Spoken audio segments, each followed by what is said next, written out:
We welcome you to Hope Field, proud home of the Gardiner Tigers, as Muncie Media Sports brings you the 144th meeting, starting back in 1892, tied for top 20 in the longest rivalries in the history of the United States.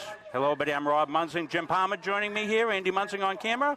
Chris Wheeler running our production from a rainy, windy, but improving conditions here at Hope Field and Gardiner, Jim, as we get set, as we said, for the 144th meeting all-time of this rivalry. Jim, you were in this as a player starting in 1984 as a sophomore at Gardiner High School, an assistant coach, and a head coach here for the Tigers. Your thoughts on the game? Yeah, just it's always a great week, the Cony Gardiner week. I know it's changed over the years, but always look forward to this game with all the activities that surrounded it, with Coach B's down by the river and the pep rallies and bonfires. Just good memories of those games. Well, let's take a look at tonight's game. The little bit of the history of the series we talked to you about. Overall, the Rams lead the series 75-58-10, and they are on a great streak. They've won 10 out of 11 of these matchups going back for the last decade or so. The Cony Rams come into this game 4-2. They're number 2 in Class B North. The Gardiner Tigers at 3-3. Number 6 in the Crabtree points. The last time these two teams played for real was back in 2019. It was a 15-6 Cony win. The Cony Rams getting introduced. You're seeing them come across the field. They'll be on the far side of this turf field. And, of course, we could not play this game tonight, Jim, unless we were playing here on turf. The field conditions will be good. The conditions are improving. I would say we're down to a mist right now here pre-game, and the wind has dropped considerably. So not a great night for football, but not as bad as it was around 2 o'clock this afternoon.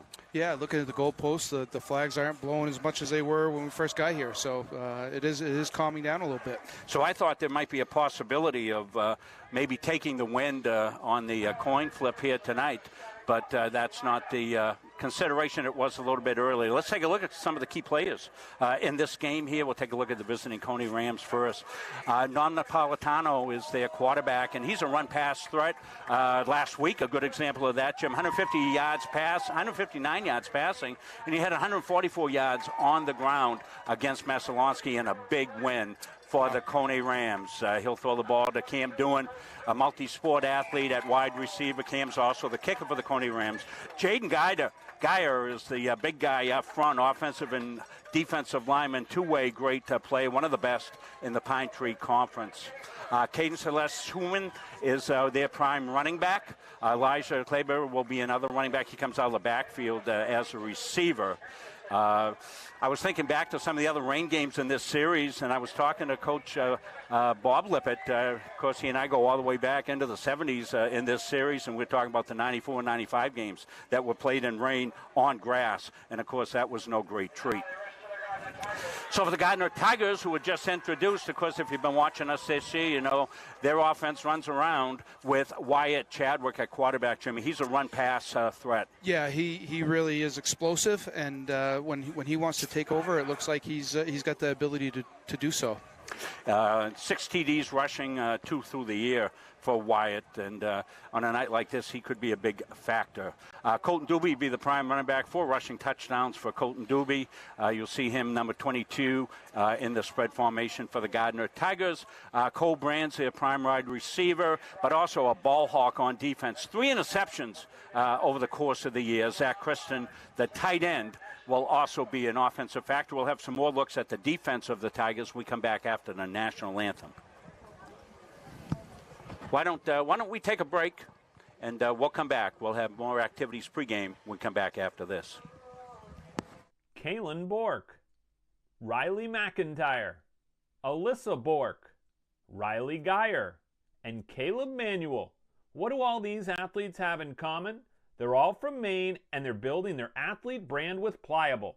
If you're an athlete or a business that wants to learn more about name, image, and likeness opportunities and the next generation of marketing, visit pliablemarketing.com or call 707-PLIABLE. Why waste valuable time and gasoline traveling around when you can enjoy one-stop shopping at Goggins IGA in Randolph? Goggins is locally owned by people you know and trust at the heart of our community. Goggins offers the convenience of one-stop shopping, in-store banking, a large selection of liquors and wines, and a full-service pharmacy. At Goggins IGA, you're in, you're out, you're home. Strategic Real Estate Services, serving all buyers and sellers. 2 locations, 335 Water Street, Gardiner, and 83 Kennedy Memorial Drive, Waterville. From residential to commercial, solutions and strategies that equal results for you. Visit strategicreservices.com or call 485-1105. When I'm on the road speaking, I'm able to have sidebar conversations with everybody that wants to come talk to me. And I hear about their family and loved ones that are going through maybe cancer, maybe a critical illness, maybe something, being disabled from a job and not having the coverage that they need because their health care just didn't cover it. I ask that you would allow one of our experienced representatives to come into your business so that we are able to educate you on the value of these very, very important products.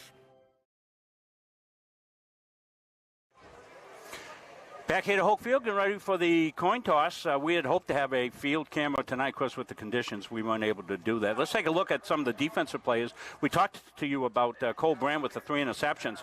Up front with the forcing unit, Chris Henderson, Drake Ahern, Ian Spence have been some of the leaders there. 5 tackles per game for both Ian and Drake. Henderson's been wreaking havoc as well with his pressure up front. So they'll have to get after this Cony offense. Cony has gone to more of a run-first, pass-second offense. But according to B.L. Lippett, they've started to do a little bit more in the pass game as the season's gone on.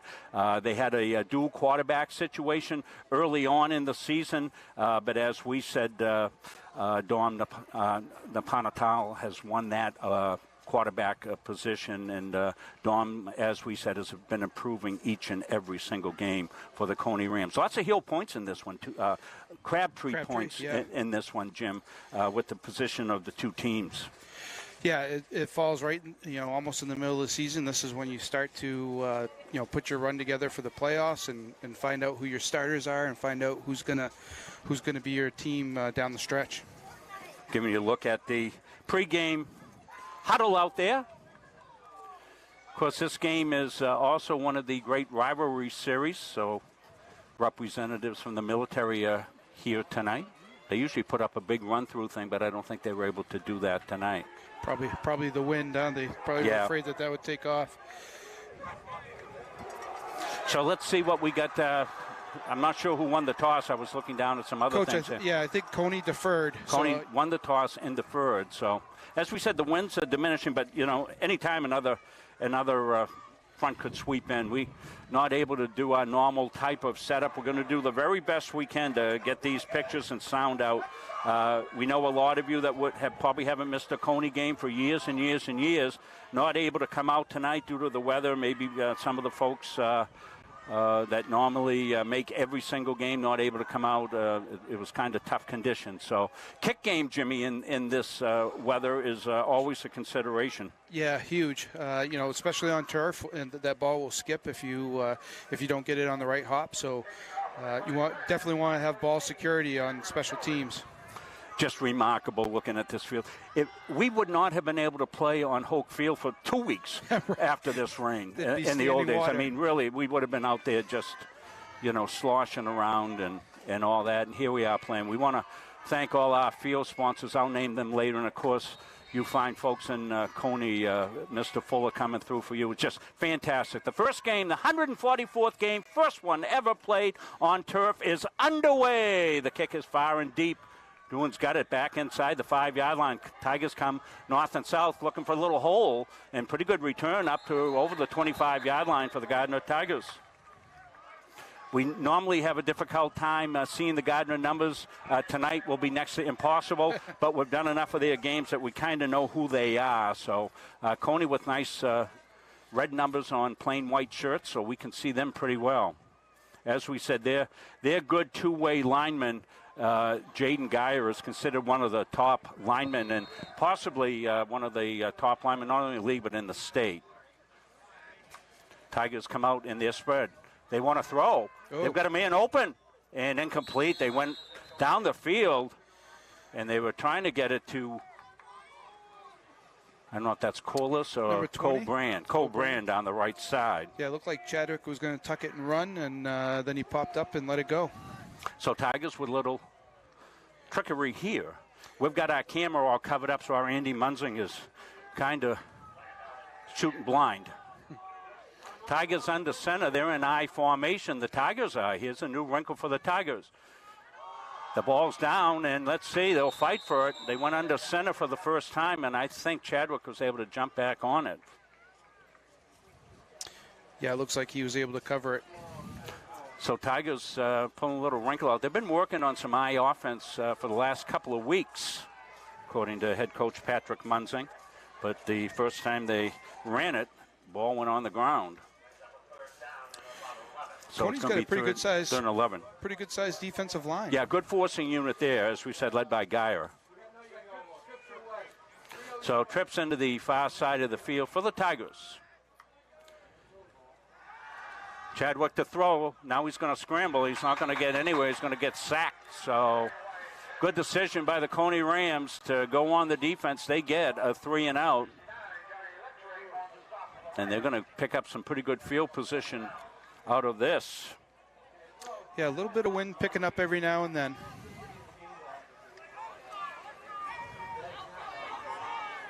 Napolitano, I think, is back deep. Can you see the number back deep? Number 6? Yep. Snaps back, driven out.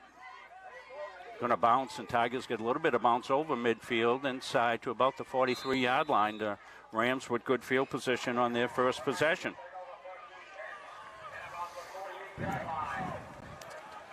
Shalish Hoyman is the main runner. Caden, number 34 for the Rams. Although, as we told you, Napolitano was always a threat to run from that quarterback position. This will be a good test for the Gardiner defensive line. Tigers in their 3-5 stack defense, wide receivers far side. Cross motion to trips formation. Little movement there. They don't call it. And Tigers will tackle for a couple of yards gain, but a flag down. On the other side, yeah. Tigers struggling that out pretty good. Slice Hoyman with the tackle is going to be a hold, so Rams are going to go back. I thought he was leaning a little bit. Probably the Tigers are glad they didn't call that lean because they got the holding penalty instead. Little foggy here, as you can see. We'll try to zoom in as maybe a little more than normal to try to beat the fog, but not just cleared. So it's funny. Look at it. Just the right side of the field is clear. The other side's a little misty. So it's going to be we play first down. Spot foul. So it's going to be first and about 15, 16 to go. Napolitano. Motion. He's going to keep it. He's got himself a little bit of running. Tigers close it down quickly. 36. Ian Spence.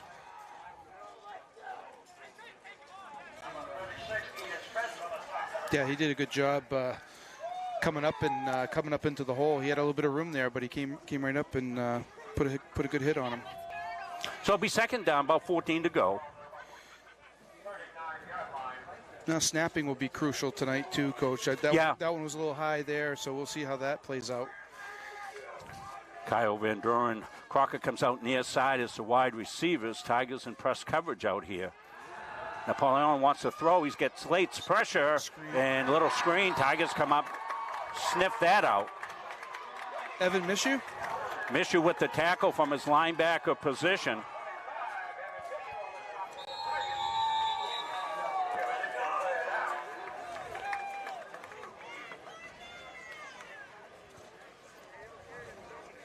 So Mishu stayed at home. It was well constructed, Jim. It was. It looked like it was developing well, but Tiger stayed home and were able to make the play. nice tackle, 34 for Cony. He's a little banged up, but Evan Mishu came in and right at the legs. Sleesh Hoyman out. He's going off under his own power. He's a terrific player. I hope he's going to be okay. It's going to be 3rd down, 13. So both defenses doing a pretty good job here so far in this one. Everything going. Chris gives me a thumbs up on the production, so it looks like we're getting out okay. So we're happy to be able to bring this to you. Curley goes out far side, slot receiver. We'll see who came in at running back here. Tigers playing pass on 3rd and 13. Cross motion here. Heider goes across, and now we're going to get movement.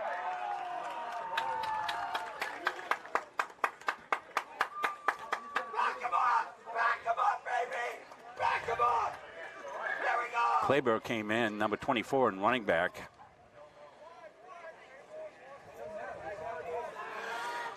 Good opportunity here for the Tigers to get some field position back. They can hold them on 3rd down. It's warm, a little breezy, 63 degrees, so not bad at all weather-wise. So 3rd and 18, pass situation. Hedo goes in motion. They're going to roll that side. Napoleon wants to throw, throws in the flat, not much there. The ball's loose, and it's picked. It might be a touchdown for the Tigers! Scoop and score. Scoop and score for the Tigers! It's on the far side. I almost think it's Evan Mishu, but might be Mishu. It looks like his size. We'll see as he comes off. We'll get a replay on it for sure. The Tigers with the first big play of the game, a scoop and score. We'll take a look at the replay here. You're going to see it out into the flat.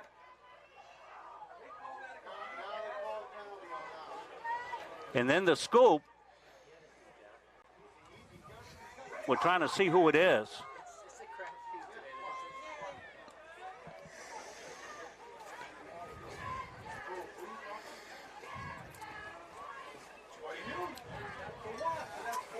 The officials are talking about it now. They're having a meeting. I don't know if they're talking about the completion, but yeah, we should get in on that. They're all lined up.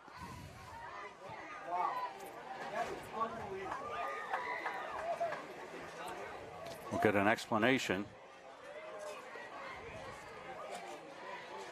I don't know. A personal foul called against Cony, so the Tigers can take that, I believe, on the... So now we'll get the extra point. So it'll be Theron Corliss in.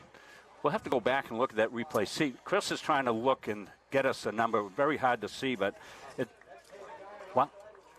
might have been, it's a 20, so we're trying to give credit where it's due. It might have been Cole Brand. He's the ball hawk we talked about. So it might have been Cole Brand. Snap back, ball down, kicks up. It's straight. Did it make it through? No, he missed it to the right. So the Tigers draw first on the scoop and score. It was about a 30-yard scoop and score for the Tigers. We're going to stay and look at the replay, I think, again, of the touchdown. See if we can. Chris has zoomed in on it a little bit. Give you a little closer look here.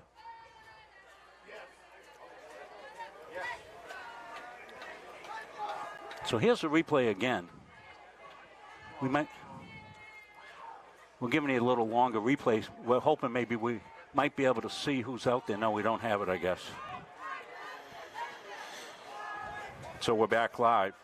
Tigers might be able to pin him deep a little bit here with the penalty on the kickoff, kicking from the 45. We'll take a chance at a short kick and maybe a recovery. Anyway, Tigers draw first blood. It was Colton Doobie. Okay, 22 with the touchdown for the Tigers. So Colton had the scoop and score. Sorry. We'd run down the roster. We'd get it eventually. So Tigers are going to kick it down and try to get that field position you talked about, Jimmy. And a nice return for the Gardiner, out to the Gardiner, not quite out to the Gardiner Tiger side of the field, but a good return nonetheless. Kleber, I think. It was Kleber, yeah. Well, weather like this, it's nice when your defense can pick up a score for you. Absolutely. For sure. Well, we welcome all the fans on both sides. I'll run through the family tree, let you know, Cony fans, if we get a little excited for the Tigers, why, if you're new to Cony Gardiner football. Napoleano wants to run off the left side. Big hole. Whoa. Busting through Claby. He's in the secondary down over the 45-yard line. Boy, he hits that hole quick, Coach. He gets right up in there. Farias on the tackle for the Tigers, which you saw running behind Jaden Geyer there on the left side. Big number 79 here, the left tackle. They went north and south and gashed the Tigers on that run play. First down, 10 to go. Napolitano got him in spread formation. He's going to keep it. Up the middle he goes. Second level, he's got a good run on first down, about 6-7 yards. So Don Panatalo is a good runner as well. Comes the rain into the booth again. You see the clock. Is the clock working okay, Chris? We'll put our scoreboard back up. We should be tied into the scoring system, so second down and 5. They'll give him 5 yards on that one.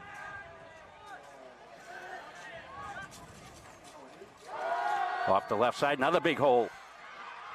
Klaber's got another run. Yeah. Down to the 25-yard line as the Rams have found something here in that Tiger defense. Tiger right in the middle, seems. They like that middle.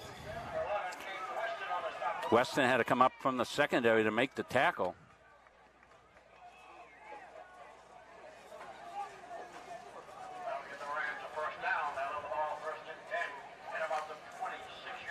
Down to the 26, so good answer by the Rams.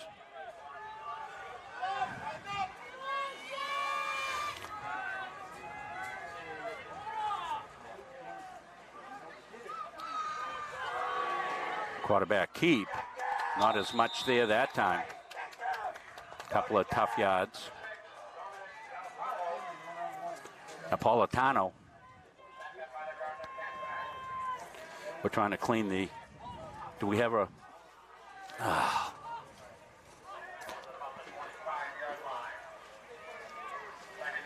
I'll take my cap off. We'll try to clear the lens if we can. So the rain's blowing right into it. The wind's picking up a little bit now.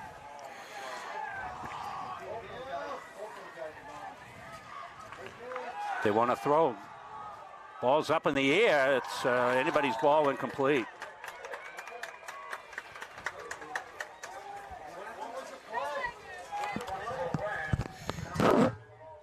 Looked like Cole Brand knocked that one away.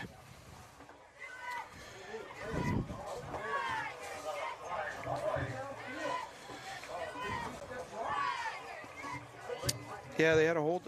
Cony had a holding on the play. They just gonna put him in a 3rd and long.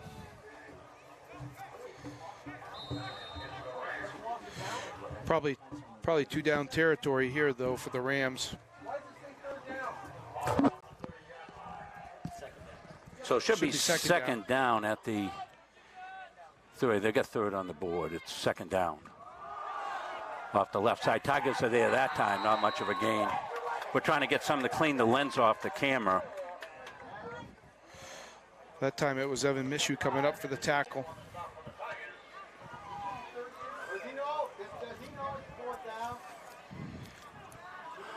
What was the penalty, Jim? I was trying to find something for the camera. It was a hold, yeah. It was so it should be hold. repeat the down. That's so what I thought. Should not be 4th down. Both the sticks and the clock are the sticks and the clock both have 4th down, but we think it's 3rd down.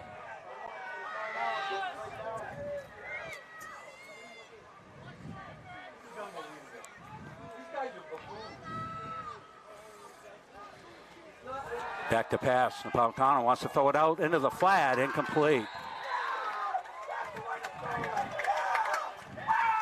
So we're going to take a minute to clean the camera, and they're going to turn it over on downs. But I think the Rams got they got gypped a little bit. Yeah. So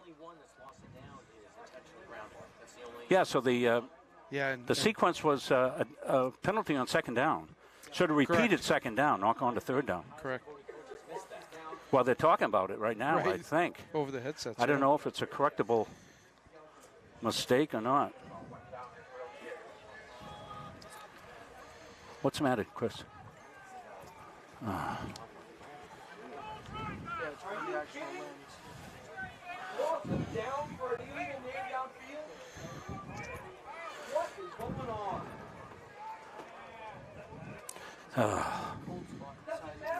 So we've got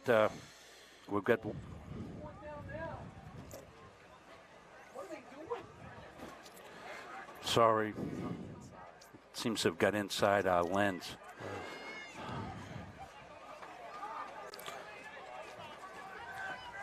Chris, get the little camera out. We're going to try to set up a different camera here. It's going to be in that case right there, Chris. We've got the head official talking to Coach Munzing here, trying to explain what happened.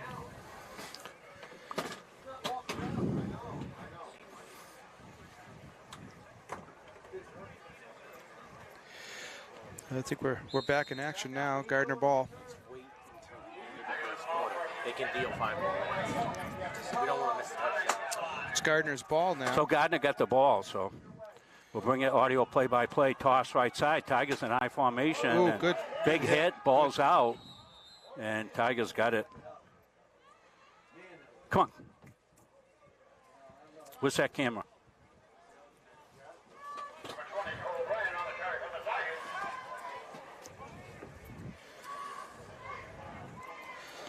Looks like he got back to the line of scrimmage. It's going to be 2nd and 10.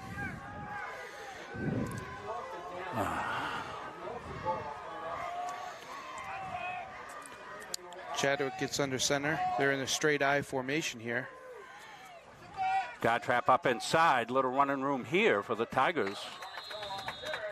We're trying to figure out what we can do about a camera. Chris, you're going to have to get a HDMI cable. Colton Doobie picks up about 5 there.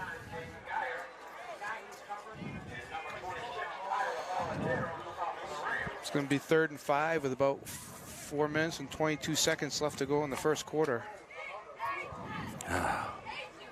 Terrible conditions here, folks. I apologize. We just can't get things going. Gardiner's in the power eye here. Yeah, power eye for the Tigers. They want to run keep. Chadwick's got it, trying to find some running room. He does. It's going to be close. Going to be close to first down on a rip keep. And then, Chris, what we're going to have to find is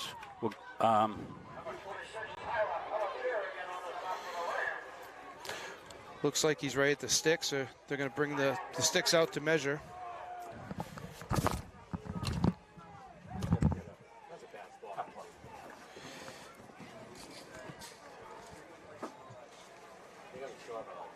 Yeah, I think he is going to be a little short. This is a tough call here, whether you go for it on 4th down in your own territory, 4th and inches. Oh, my. It really is inches.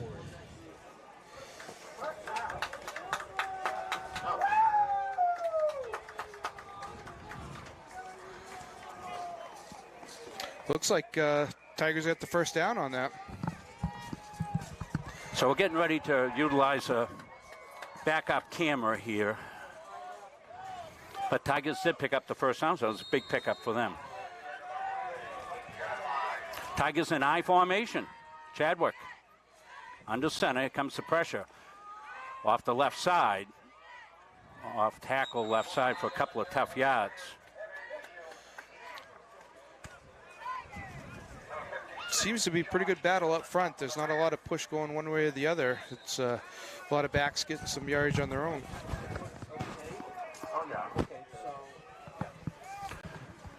So we're going to stay with this, do the best we can with it, but we do have a backup ready to go. I think we have. It's hard to be it's hard to be the play-by-play technical director. It's not the usual role.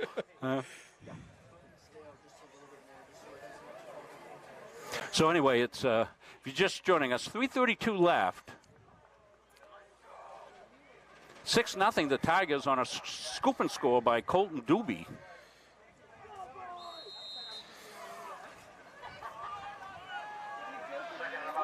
2nd and 7 for the Tigers. Power I off the right side, picking his way, and pretty good run for a couple of tough yards here. Go the Tigers. Cole Brand on the carry for the Tigers. Yeah, you're right, Coach. We've seen the Tigers go into power I a couple times now, and the straight I. Yeah. Well, it's a good downhill run on lousy conditions, and this is something that they practiced starting a couple of weeks ago, kept it under wraps in case they needed it for this game. And Tigers have been a strong running game. They've got a big offensive line. As we get some more time, we'll give it a little bit of time to name some of these plays. So 3rd and 5. They're in I formation. Wing I for the Tigers. Split in far side, Corliss. Tigers reverse. They've got the corner. That's Brand with it. He's going to get to the stake. He's down the sidelines, just out of bounds. They ran Jimmy Palmer's favorite play, 33 handback. Yeah. We're running the old Gardiner Tiger, Rob Munzing, John Wolfgram offense, and Jimmy ran it when he was here, and Coach Brown ran it. So I know what's going on now. Sometimes it was there, and sometimes it wasn't. Well, they had to beat that first defender, and he did. I believe it was Brand. It was Brand. Brand on the handback, yeah. on the handback. They did a good job setting it up with a few runs inside. Mishu was the tailback in this. Doobie the fullback. Doobie's got up the middle guard trap, trying to get some running room. He does. Picks up 4 or 5 yards on that.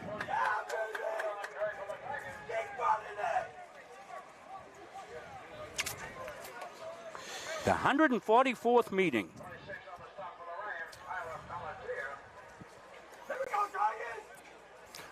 Well, thanks for all the fine comments. It's the head coach in me that wants this thing to be perfect. I'm sorry.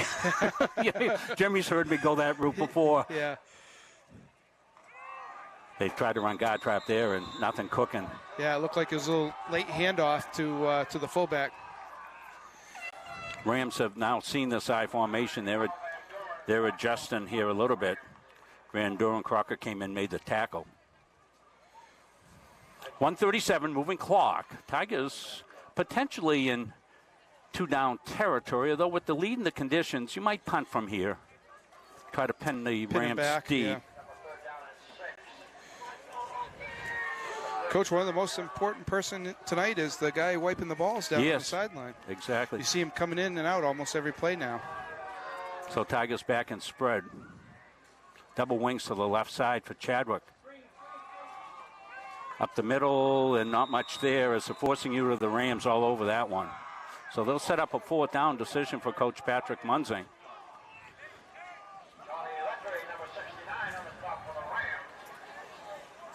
John Lettre, one of the guys in there for the Rams, and Tigers right here, a good position to try to pin them deep. Yes, I get a quick look at the camera. It looks like it's clearing up just a little bit on it. So Brand into it, drives it out. Good punt. Good punt. And Rams good coverage. Return it up over the 20. They'll have long field to go. Looked like 68 got downfield for that tackle for Gardiner. Jake Ramsey.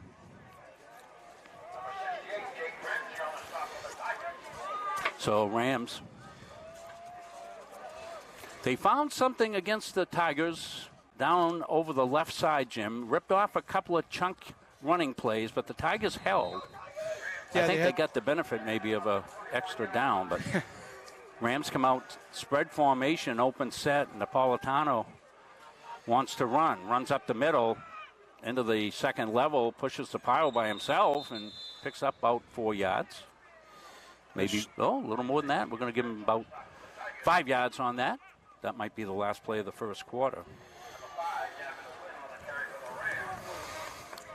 So that's going to do it. 1 quarter of play in the 144th edition of the Cony Gardiner Series. It's the Gardiner Tigers 6, Rams nothing. We're back. Second quarter next.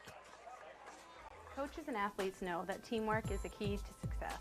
At the Gosline Insurance Group, our team is comprised of knowledgeable, enthusiastic, and dedicated agency personnel who are committed to keeping our clients informed and protected.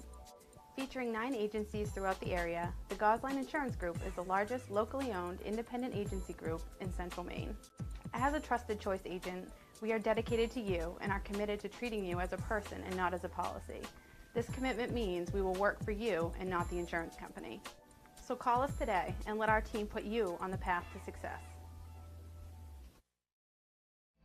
When I'm on the road speaking, I'm able to have sidebar conversations with everybody that wants to come talk to me. And I hear about their family and loved ones that are going through maybe cancer, maybe a critical illness, maybe something, being disabled from a job and not having the coverage that they need because their health care just didn't cover it. I ask that you would allow one of our experienced representatives to come into your business so that we are able to educate you on the value of these very, very important products.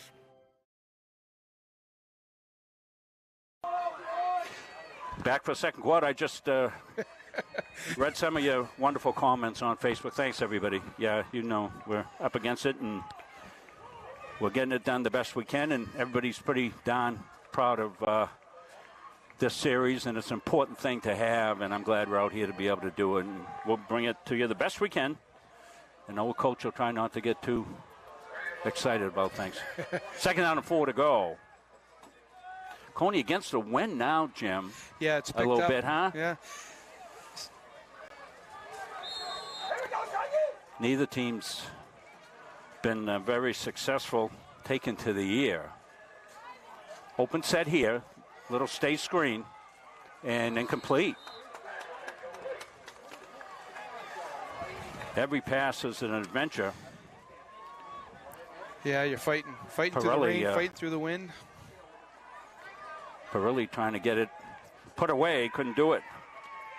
I don't think we've seen Celise Hoyman back yet. I don't think so. He went off. 3rd and 6 for the Rams. They've got open set. They're going to throw the quick one.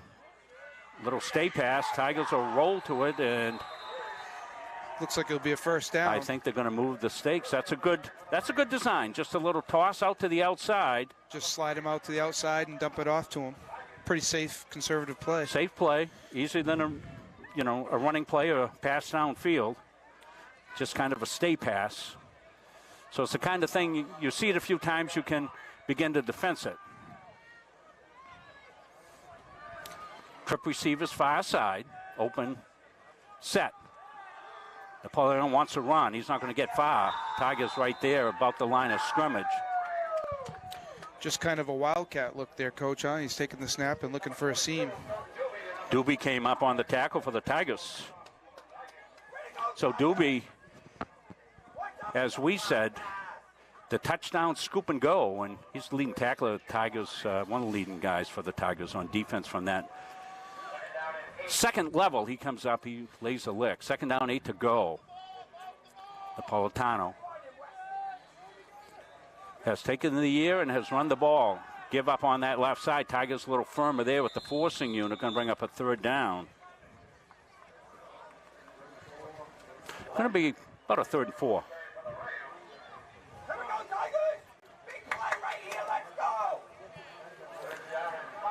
Dave Bannister back in form. You might be able to hear Dave. I think Dave was here at noontime. 3rd down, 8 to go. 10:30, moving clock. See if they throw that little stay. Tigers are giving them a big cushion out here, and that's what they're going to do. Yep. Tigers will run to it inside out, and they'll swarm it. Tiger cat pack on the swarm. Good job of getting to the football. So it's one of those things, you see that, and then, you start to react a step quicker to it, and Tigers forced the play back inside, and they were able to swarm it pretty well. Watch it. Little stay pass just outside. The play they ran before for the first down. They get it outside to Pirelli, and he's going to try to bring it back inside, and the Tigers won't have anything to do with it. They swarm it up pretty good. Well, when you force it back inside, that's where your help is, and that's how they're able to get to the football. 4th and 3, Tigers need to be disciplined here. Watch the count. It's a fake. It's a fake. Left side. And first down. That's a nice carry. Boy, he did a nice job. Coach, really good Claver. block by number 4 there. And on that. He freed Titled, him up. on the outside. So the Rams went with the fake. A nice call by B.L. Lippett. Want to give a shout out to his sister, Melissa. Always watches our broadcast. She loved it when we used to be able to stream from Cony, but not able to do that anymore. But Coach T.J. Main's taking over as A.D. We might be able to make some hay up there now with T.J. He loves us. So we'll see if we may be able to get back up to Cony. But hello, Melissa, wherever you are. She was watching one time in Africa, one game we did a couple of years ago. 1st and 10 for the Rams. Nice call on 4th down by Coach Lippett. Boy, up over the left side. He hits that hole quick, Coach. He lowers his shoulders and gets upfield. That's Kleber. Doobie on the saw for the Tigers.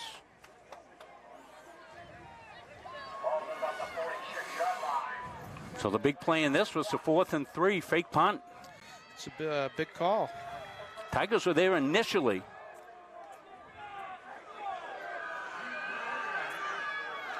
Napolitano. He wants to run left side. Takes it to the outside. Tigers swarm it pretty well. Maybe a pickup of 1. Didn't need much. Might have got the 1st down. Well, the rain has almost entirely stopped, just missed right now, amazingly. We were all watching the radar and the projections and back and forth with all the coaches, the head coaches back and forth, and they all thought this is exactly what it would do, and it has, and it's not a bad night to play. We're playing on turf, and it's good as gold. 3rd and 1. Big play for the Rams. 2 down territory likely. Napolitano wants to run. He does. Dances the outside. He'll move the chains and pick up a couple of yards. Tigers will swarm him, but not before the chains will move. Good drive by the Cony Rams. A big pickup on the 4th down fake punt. 8:25. Clock is stopped right now as the Rams move down to the Tigers' 40-yard line. Cony really likes the left side there, Coach. Everything they've been doing has been kind of off tackle to that side. Well, they got one of the premier guys over there in Jaden Geyer, who I mentioned a few times.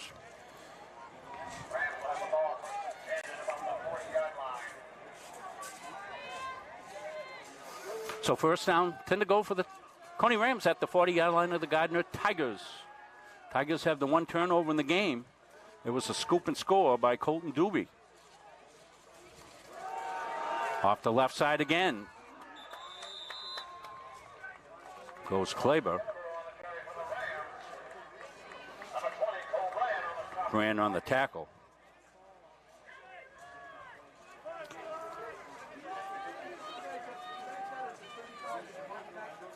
Elijah Kleber came in to the game as the running back. He's done a good job. There's nothing fancy about him. He's hitting the hole and he's hitting it hard. He's had some good runs in this game. 2nd down, 5 to go for the Rams. Napolitano taking the left side. Dances out of trouble. Now gets run. The ball's down. Let's see. There's a scrum.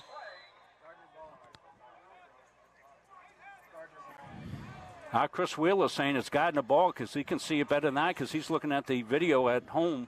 I mean, up here in the booth. It could change 3 times down there, Coach. Yeah.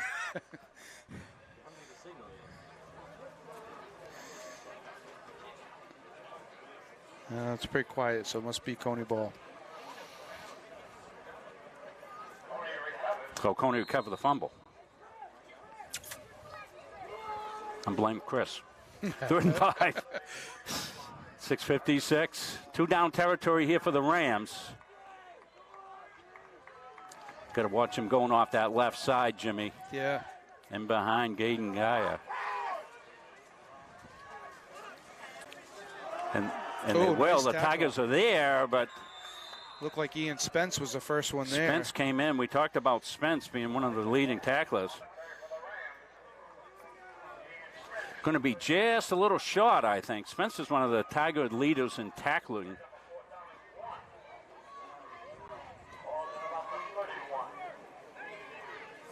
So this is big. 4th and 1. Tigers typically go into that 4-6 beer defense in these situations, and that's what they're in right here. They're playing run. Here comes the run. And boy, it's going to be close, but I think he got what he needed. Yeah, almost seemed like a little quick snap there, Coach. It wasn't a lot of time. Enough for the Rams' first down.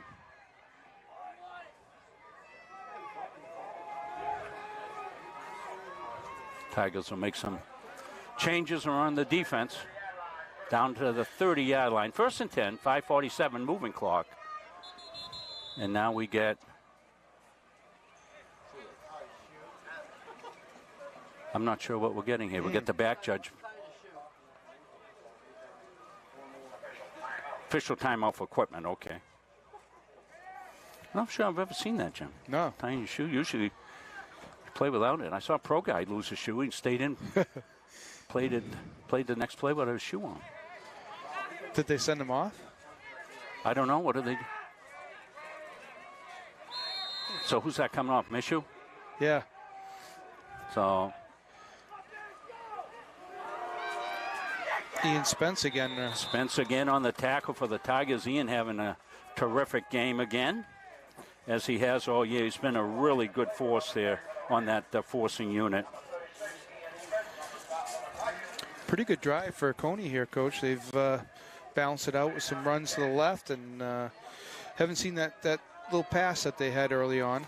Well, they ran it once and caught the Tigers. Second time they swam to it pretty well. That was out of empty set. They've been spread formation with a running back, Kleber, either left or right. Napolitano wants to take it. He does, and the Tigers are there for it. Stack him up after a short gain. That was a cat-pack tackle right there, as Sam Shaw says. Bring up a 3rd and 8, 4:46 moving clock.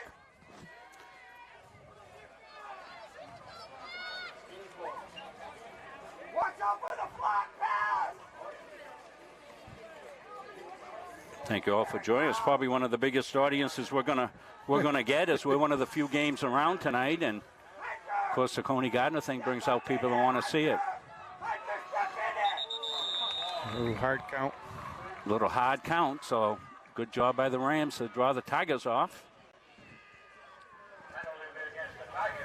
So they're in 2-down territory, Jim, so this really makes the play call a little bit easier. Yeah, it does. Good job with the hard count. You could see that they were trying to get 5 yards out of it.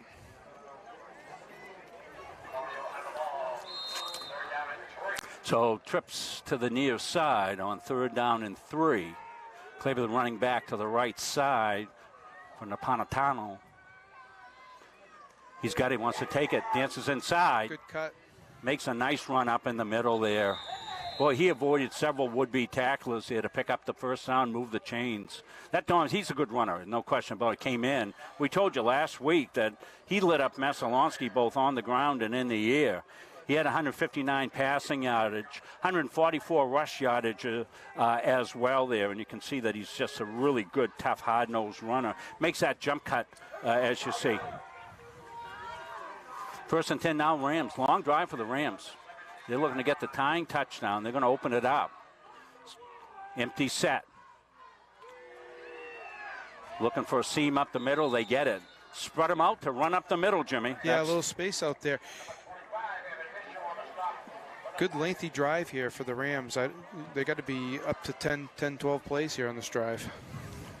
The big play, don't forget, all the way back when they went to punt formation, just on their side of midfield, they ran the punt fake on 4th and 3 and picked it up. Now they've got a 2nd down and 4. Empty set again. Let's see if it's quarterback run again. Little stay pass. Tigers respond to it and swarm it. That's a good play. Number 9. So Farias came up on the tackle for the Tigers, reacted well to that. You know, they've got a little pump fake and go there, wheel route probably off that action, Jim. So Tigers, you know, one of the guys got to stay deep. The other guy, whoever the force flat player is, he's got that short pass. The other guy's got to play deep third. So whether they're inverting there or however they're doing it, this would be the time to run that right now. It's 3rd down, 6 to go.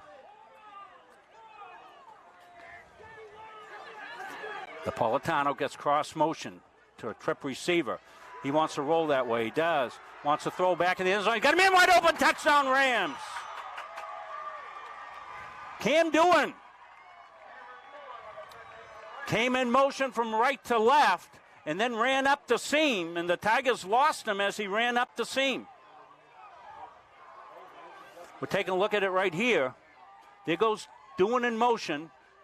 Now watch him. He's going to run right up the seam and run right to the post, and the Tigers lost him, and Naponatau found him. So they'll go for the kick to put him ahead. Good job rolling to his left and throwing back to the middle. That's a tough play. Cam Doing on the kick. He's a left-footed kicker. He's a really good kicker.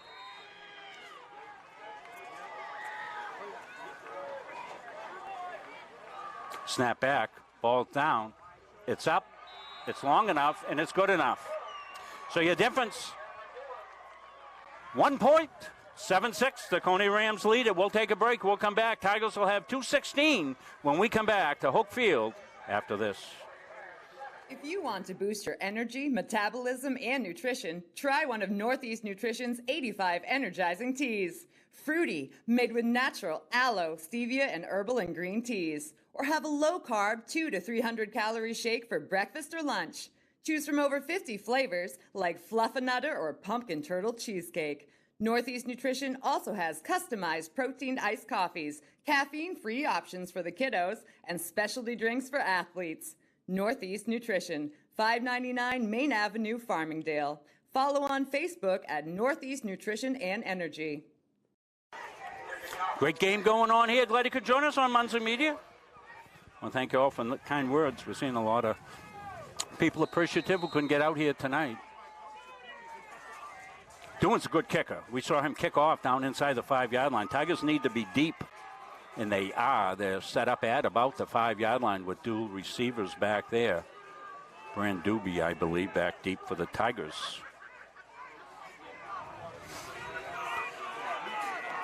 Cam, multi-sport athlete.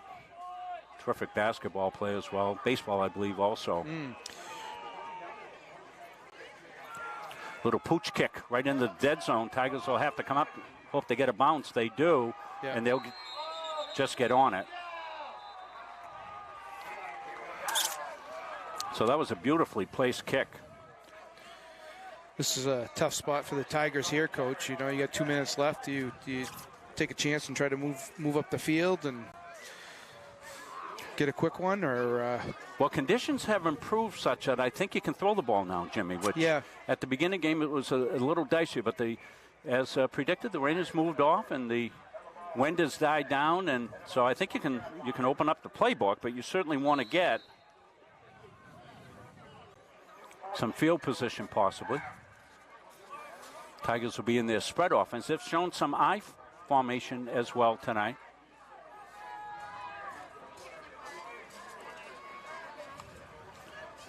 They do want to throw. Dish it out in the flat. There's some running room out there. Out over the 30, 35-yard line go the Tigers. Colton Doobie. That was a little touch pass to Doobie. They ran everybody else out, sent Doobie out of the backfield. Nobody picked him up, and he was able to scamper down. We'll see it on the replay right here. Just a little touch pass. Doobie comes out. They haven't shown that all season long. The guy that's got him man-to-man is in the middle of the field, and he just can't catch up to the fleet-footed Colton Doobie, and Doobie came out in good shape out over the 35 to about the 37-yard line. 1st and 10 Tigers. Empty set. Cross motion Doobie. They'll keep it up in the middle. A lot of room. This is Chadwick on. He's going to be at the 40. Down inside the 30-yard line goes Wyatt Chadwick, I believe, on the quarterback keep. They faked the jet sweep left to right. Doobie came left to right. Chadwick kept it right up the middle. He had great running room. Yeah, he ran right at the safety, made a move, and picked up about 50 more yards. Yeah, you see him right here. They fake it right inside, little trap up in the middle, and there goes Chadwick off to the races. So the Tigers, 1st and 10, they're on the move. We'll come back live now. Thank you, Chris. Great job on the replay. Empty set. Comes motion, Doobie. Same play. Chadwick trying to get up inside. He can't. He's just going to go down, live to play again. That was the same play. The other way, they blocked it. Tigers need to get going here with 1 minute left. I'm surprised they haven't used the timeout. I believe they have all three, don't they? They got timeouts, right? You got to use the timeout.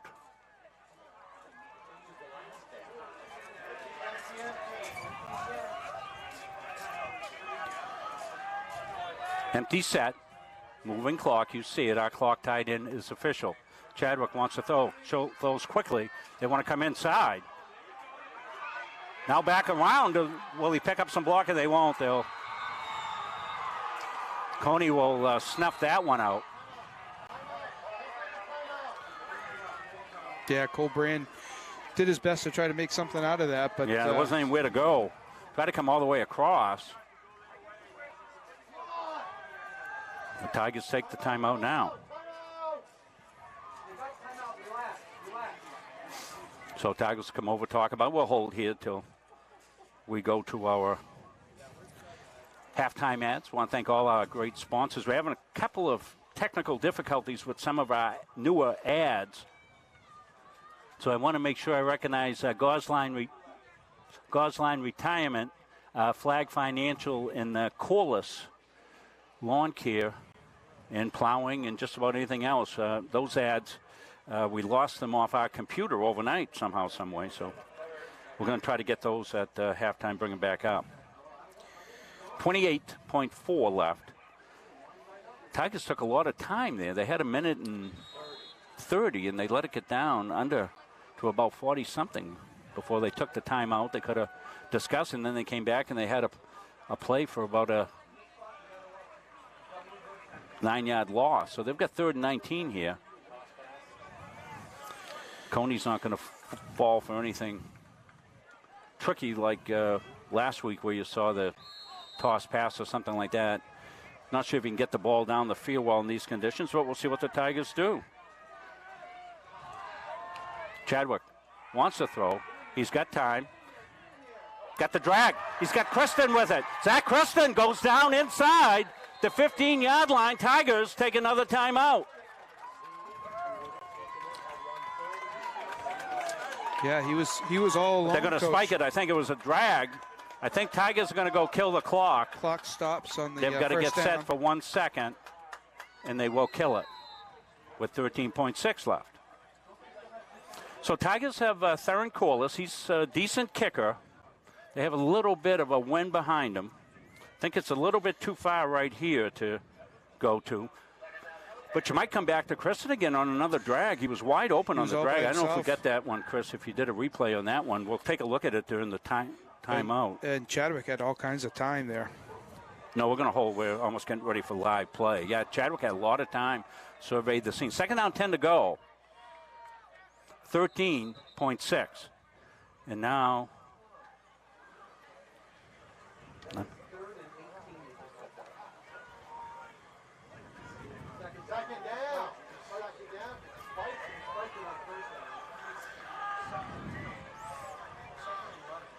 So it should be 2nd down and 10. They spiked it. Been some. So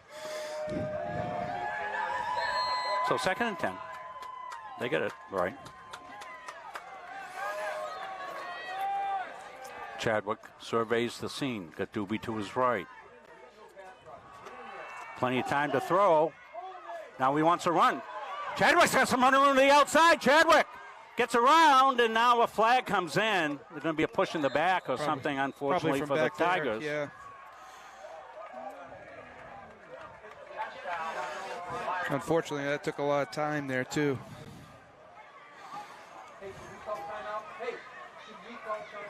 So 1.7 on the clock. It's going to be a spot foul.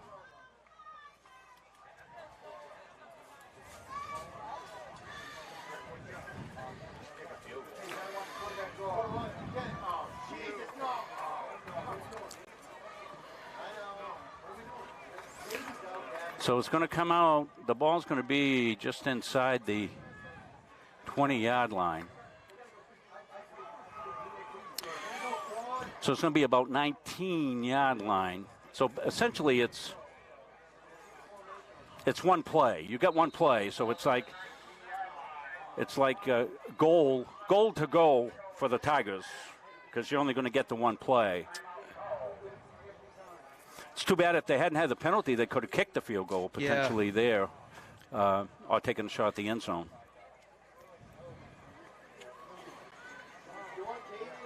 Yeah, both teams haven't really been able to use, spread it out too much. It's kind of been quarterback and running backs making the plays. Throwing game, passing game has been very little. So receivers for the Tigers, Theron Corliss, wide receiver. Cole Brand probably leads the team in catches. You've got Zach Christian as a tight end. He might be able to run some type of drag from left to right or right to left to the end zone. The main thing is the Tigers have stood up in pass blocking pretty well, Jim. He's had a lot of time back there and has been able to be comfortable and set and throw, which is good. Well, let's see if Cony might want to dial up some pressure because they've not been able to get the pass rush with their basic front. So we'll see. Tigers going to empty it up. Trip receiver is near side. So you got to think that's where it may go. Jump ball to the left side. Yeah. You've got to have enough time to throw it into the end zone. Here comes the pressure. Chadwick buys some time, lets it go, and complete, and that will do it for the half. So, good first half here from Tiger Town. And the 144th game in the series. Not much to choose. 7-6, Cony over the Gardiner Tigers. We'll take a halftime break. We'll thank all our fine sponsors. And we'll come back. We'll review first half and have second half action after this. When you choose a financial institution to entrust your hard-earned money to, bigger is not necessarily better. Will you be noticed? Will you be heard? At Gardiner Federal Credit Union, our members aren't account numbers, they are friends and neighbors. Each member has a vote, a voice. What matters to you matters to us. Lending decisions are based not solely on your credit score, but on who you truly are. We work diligently to end hunger. We volunteer in our local schools and throughout the community supporting neighborhood events.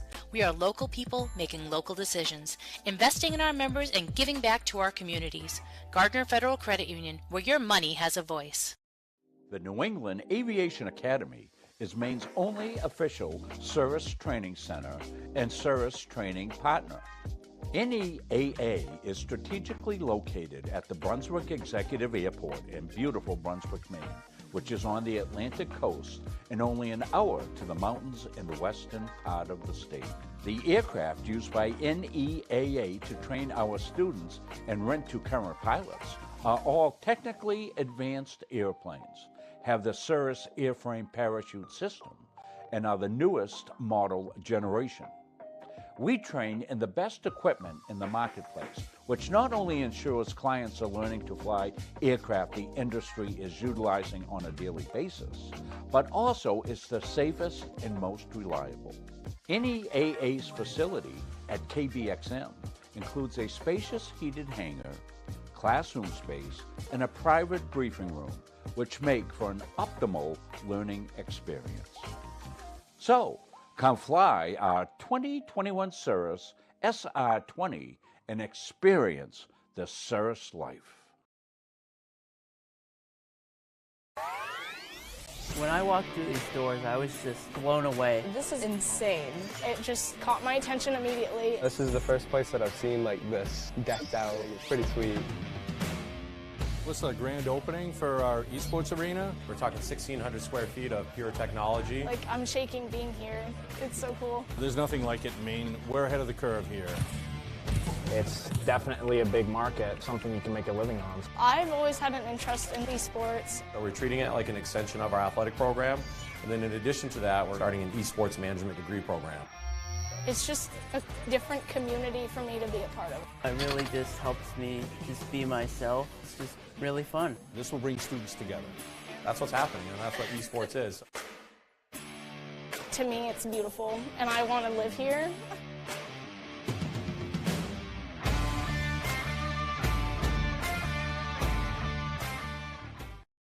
Hi, my name is Shayna Epperson, and I'm with Atlantic Youth Sports, Inc., and we operate out of Gardiner, Maine. We strive to bring young athletes to the game of basketball, volleyball, softball, and lacrosse. We also bring our principal cores, 3 of them, of teamwork, we bring respect, and we bring confidence. Hi, I'm Lizzie Gruber. I've been with Shayna for 6 years. AYS has brought me to be a physically and mentally stronger person on and off the court. I've also met some of my lifelong friends through this amazing program. You can become part of our family by visiting us online at www.aysinc.org, or you can email us at aysincinfo@gmail.com.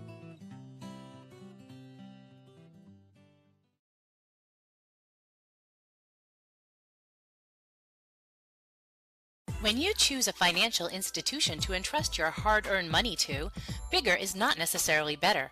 Will you be noticed? Will you be heard? At Gardiner Federal Credit Union, our members aren't account numbers, they're our friends and neighbors. Each member has a vote, a voice. What matters to you matters to us. Lending decisions are based not solely on your credit score, but on who you truly are. We work diligently to end hunger. We volunteer in our local schools and throughout the community supporting neighborhood events. We are local people making local decisions, investing in our members and giving back to our communities. Gardiner Federal Credit Union, where your money has a voice.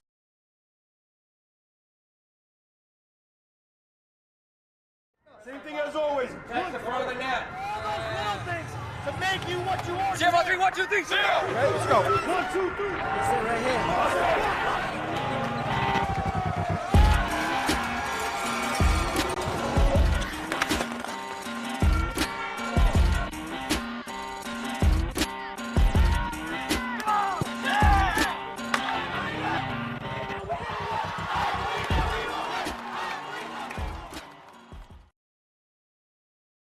At a family's time of loss, making arrangements with those you know and trust can lessen the burden, so you may better focus on preparations and services. Family First Funeral Homes and Cremation Care's network of long-established, family-managed firms is here for families like yours, providing experienced and compassionate service throughout Central Maine. They are Lowry Brothers and Wheeler Funeral Homes in Fairfield and Oakland, Knowlton and Hewins and Roberts Funeral Homes, serving Augusta and Winthrop, and Staples Funeral Home for families in Gardiner, Maine. Each staff is experienced at accommodating the unique needs of the families we serve, as well as pre-arranging services for individuals. All of the Family First locations stay true to our traditions and commitment to the communities we've served for decades. Together, we join with you to celebrate lives well lived. Family First Funeral Homes and Cremation Care, where your family is our family. At Randolph Hardware, our game plan is simple. We offer way more than just hardware, but it all starts with a promise. We have what you need and always with a smile. We have a huge selection of paint, plumbing, electrical, and gardening supplies to help you complete simple projects to major home renovations. We also offer a rental center, factory authorized power equipment repair, and the best tool selection around. So stop in today and let the Randolph Hardware team help make your project a winner.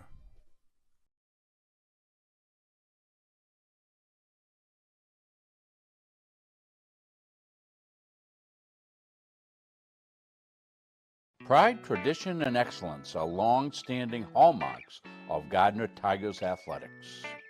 Burke's Roofing and Masonry is likewise proud of our tradition of excellence.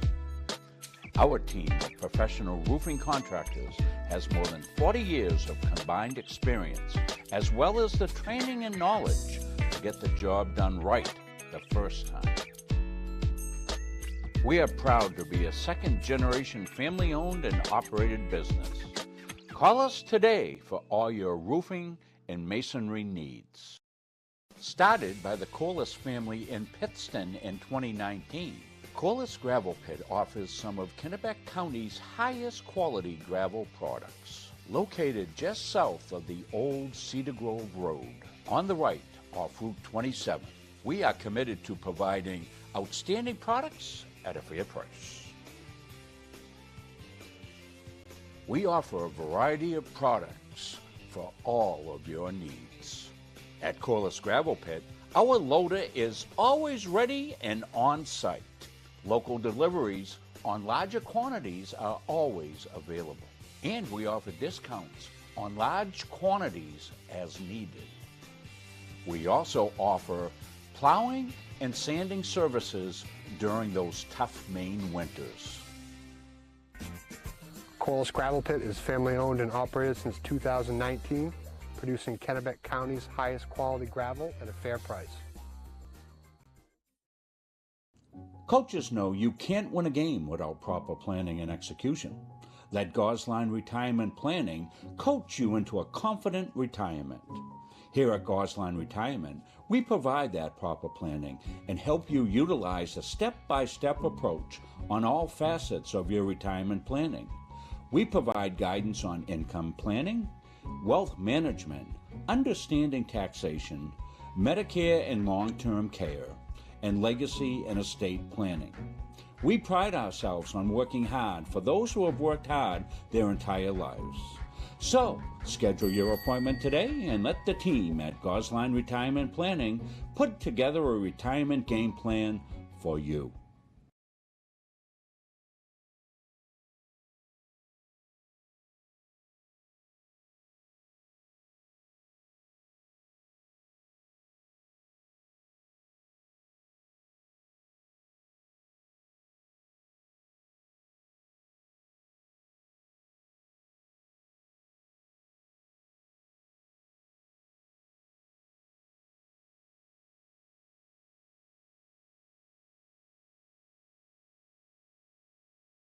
Kaylin Bork, Riley McIntyre, Alyssa Bork, Riley Geyer, and Caleb Manuel.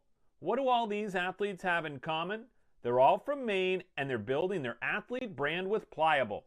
If you're an athlete or a business that wants to learn more about name, image, and likeness opportunities and the next generation of marketing, visit pliablemarketing.com or call 707-PLIABLE.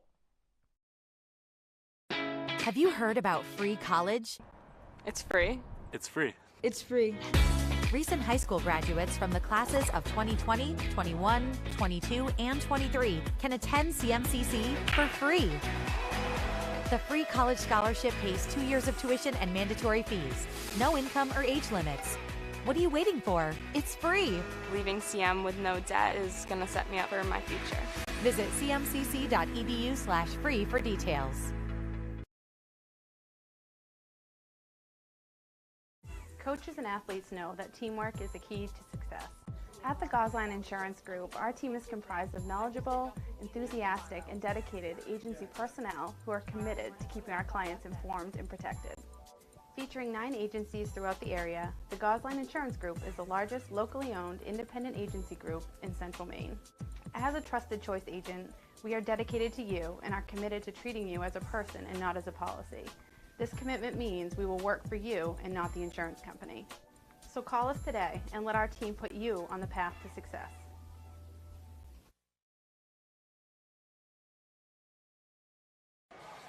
Rob Munsing, Jim Palmer, the old coaches. I can call Jim an old coach now. Yeah. He's not old at all. He's still young and vibrant. We want to thank the Gardiner All Sports Boosters for their cooperation and bringing all these games possible. This is a series of senior games that we're going to start next week. We've already had one. This is kind of a little lull in the action. We'll pick up the senior game next week for football, the Mount Blue game, and we'll also have live I'm not sure if it's going to be pregame or halftime, but we will have the John Burgess Whatever It Takes Award next week at the Mount Blue game. So look forward to that. We're not sure if Coach is going to be able to make it. We'll know more towards the end of the week. Want to thank the Sports Boosters, as I said. They're finishing up their raffle for a free vacation, $5,000 vacation. See one of the Boosters Club members, get yourself into that raffle. They're only going to sell so many tickets, and that's going to go off here pretty soon. So you see some of the fans who have braved the elements here tonight. Not really too bad, Jim, as it turned out. You've got some stats, I think, here from the first half as well, courtesy of Central Maine newspapers reporter Dave Dyer. Yeah. So for the Cony's leading rushers, their back that came in when their first back went down, Elijah Kleber, has 64 yards on 9 carries. And Wyatt Chadwick for Gardiner has broken loose for 48 yards on 4 carries. So it's been somewhat limited on offense. You see it 7-6, the extra point, good for the Cony Rams. Long drive, very impressive drive they put together there. The Gardiner Tiger touchdown, a scoop and score by Colton Doobie. We're going to say that was about 30 yards. The scoop and score down the far side to get the first score of the game. So we're talking about some of the great games in the history of this series, and right now Cony's on a great run, 10 out of 11. The Tigers back in the, I was going to say from like 1991 all the way up through that decade, we had a pretty good run as well. As Tigers won in, let's see, we won in 91. Cony won 2 in 92. Sometimes we played 2 games. Right. Cony won 2 in 92. Those were big games. 93, Tigers went on a stretch. We won 93. 2 games in 94, 95, 96, 97, 98, and then Cony turned around in 99 and won that contest. So it's been streaky for each one of the teams, but more likely it's gone back and forth throughout the course of this great series. We're seeing the Colton Doobie run down the left side, and that was the first score of the game. And Tigers' extra point was wide, and that made it 6-0. The Rams had a touchdown pass as they were able to connect with Cam Doohan, as Doohan came in motion from right to left. We're going to show it to you here as soon as Chris is able to get it up. And Doohan was, you see him come across in motion here. And the Tigers kind of lose Doohan. He makes it a trip formation, and then they run a little cross action. Doohan goes up the seam.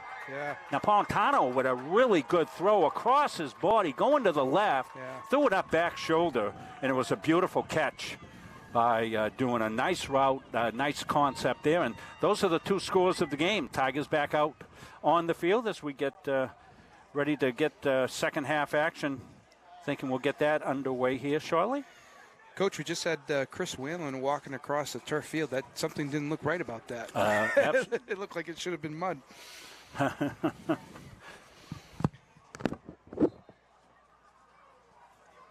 Tigers are warming up now, and Rams are doing their agilities to get ready for the second half.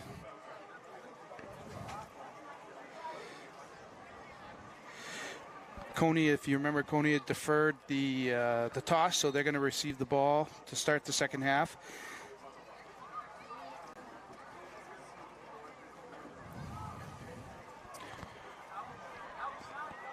One of the really nice things to see is the numbers for both programs.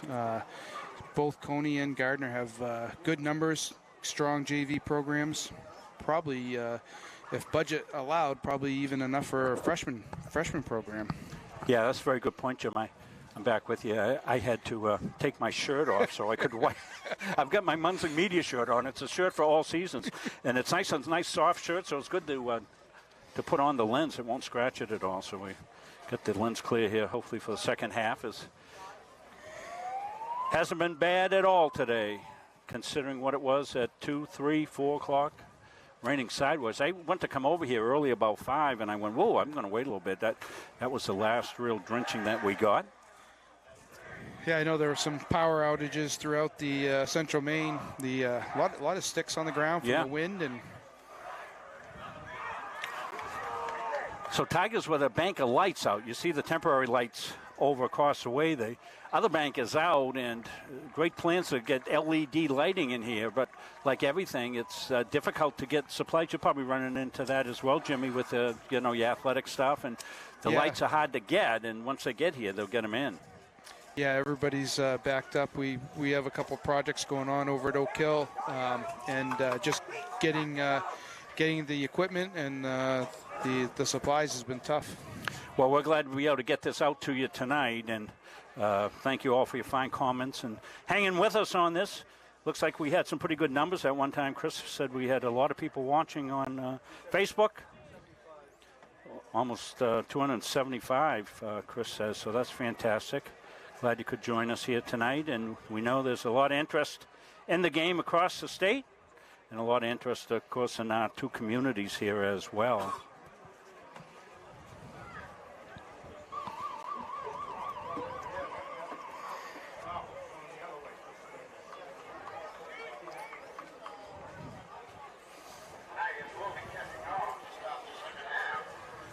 So Tigers will be kicking off here to start the second half.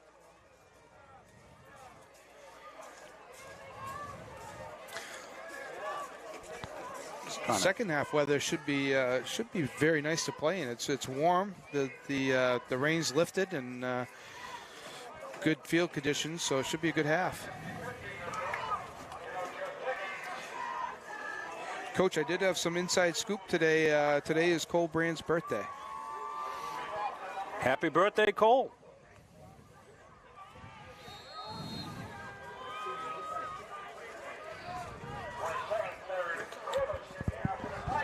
Ball's down and loose, and Rams will do a smart thing.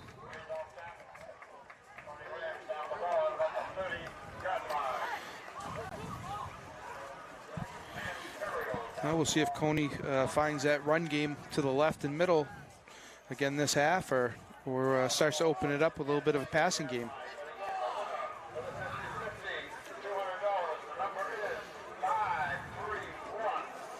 Not the normal 50-50 that you'd normally get here, so. Napolitano is a good threat as a runner here, and Tigers will storm on first down. That forcing unit that time. Good Henderson job. probably in there, and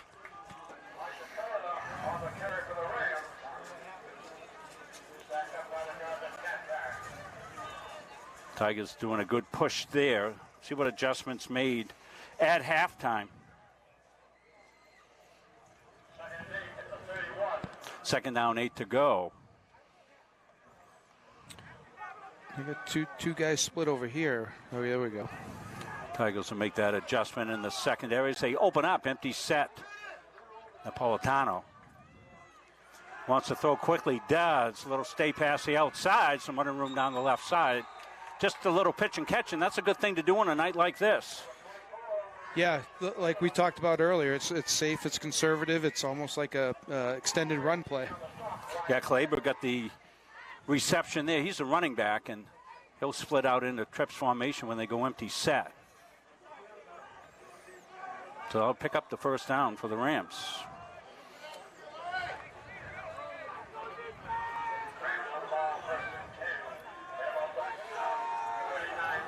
Hurley comes here near side.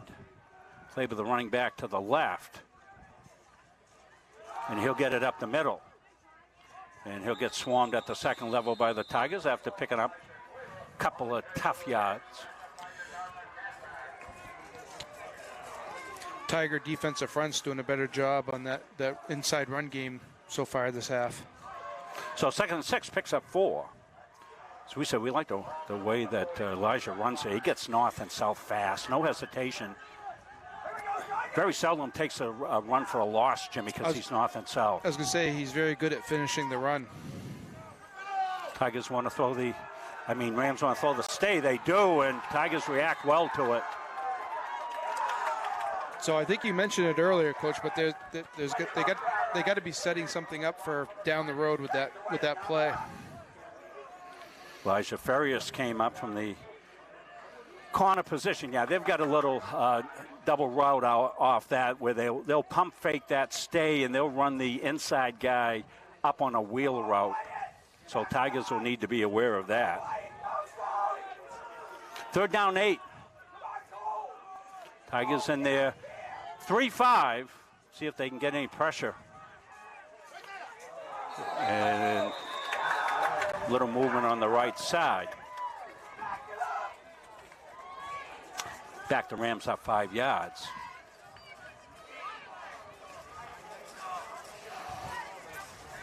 Rams have had the most impressive offensive drive of the game, their touchdown drive. They also turned it over. Going to have to go take a close look at that when I get some time on the replay. It was all the way across the field. The Cony coaches next to us were adamant that was not a completed not pass. A completion, yeah. And, you know, there's... It's bang, bang. It was hard to tell. Good question. We're going to get a pre-snap flag as well, and usually that'll go against the offense. I think what it might have been is Doohan coming in motion like he did. Yeah, Doohan came in motion, and I think he went upfield. which is illegal procedure. So Tigers getting a little break here. The Rams push themselves back and make it 3rd and 18. So Tigers are trying to get a stop and maintain some field position, and the Rams have hurt themselves with some penalties here. 3rd and 18. Doohan will come in motion.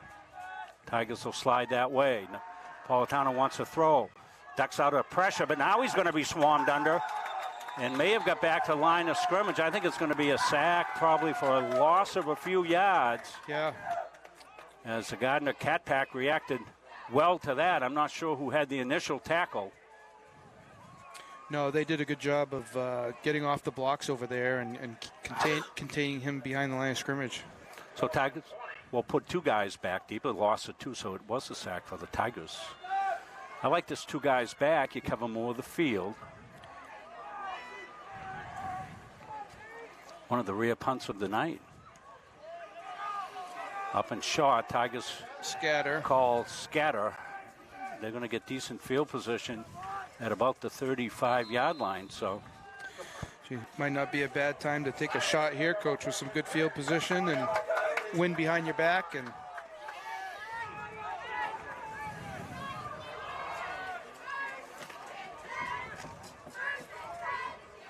conditions continue to improve. You can kind of tell based on how our camera footage looks. But it's hanging in there. Andy's doing a great job here on the camera. You can't even see him. You've got to cover it up with everything and get a little monitor to the side to try to stay in on it. Chadwick got Doobie to his right. He wants to throw. Good time. Up and under, almost picked off.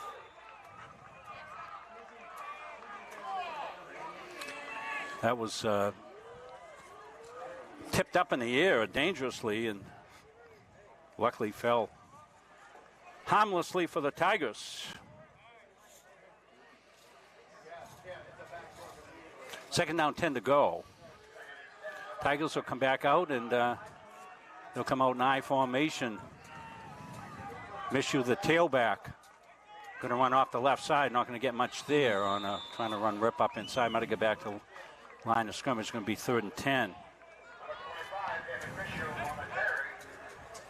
Well, remember, Tigers had some success, and I think this is when Andy Munzing was mentioned to me off the camera here, that maybe that little slip pass to Doobie in the flat that they hit earlier.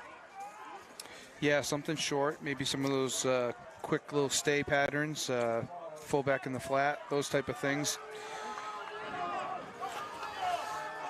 Maybe Zach Christian on a drag, so they're in tight. Cony's got a lot of guys in the box here. They're tight to the line. So Tigers, I formation. Hand back. Oh. Dropped the ball. And I think the Tigers luckily got on it inside the 20-yard line. They ran hand back. Somebody got on it. I think Cole Brand got on it. So Tigers dodge one there. That thing was skittering about.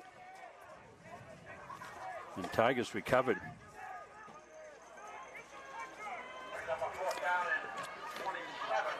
Brand back to punt.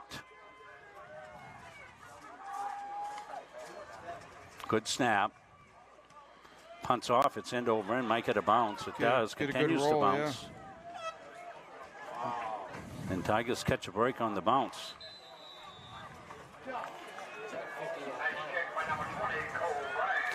Not really anything the Cony return guy could do with that, because you can't really come up and feel that one. It was so low coming out that didn't have a chance to pick it up. It was so bad it was good. Well, and that's the way to kick it tonight, end over end, and try to get the bounce. And that's to your point, Coach. With 2 people back there, they might have been able to pick that up with 2 guys back there. Yeah, because you got a personal protector back there for the other guy. So Rams good field position themselves.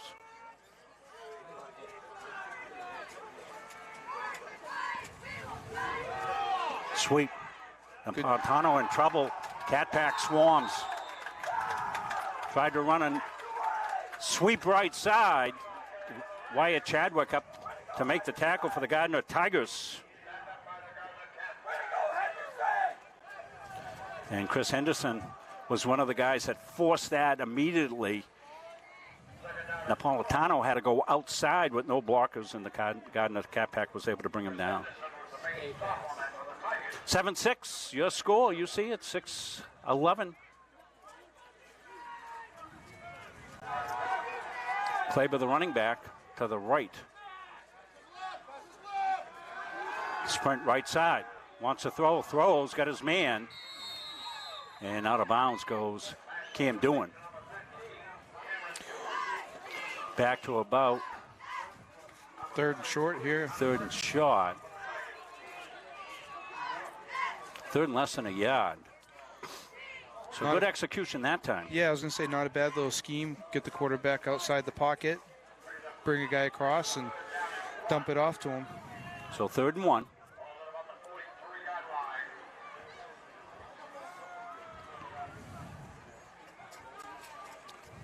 Quarterback run. Going to have the first down. Didn't need much. He gets behind those offensive linemen and gets a really good surge upfield. Napolitano's been the go-to guy when they need those 3rd down and shots. He'll pick a spot. He's a really heady runner, good situational runner here. 1st and 10, about the 48-yard line for the Cony Rams. Trips to the far side. Kleber to the right, the running back. They give it to him off the left side. Picks up some tough yardage.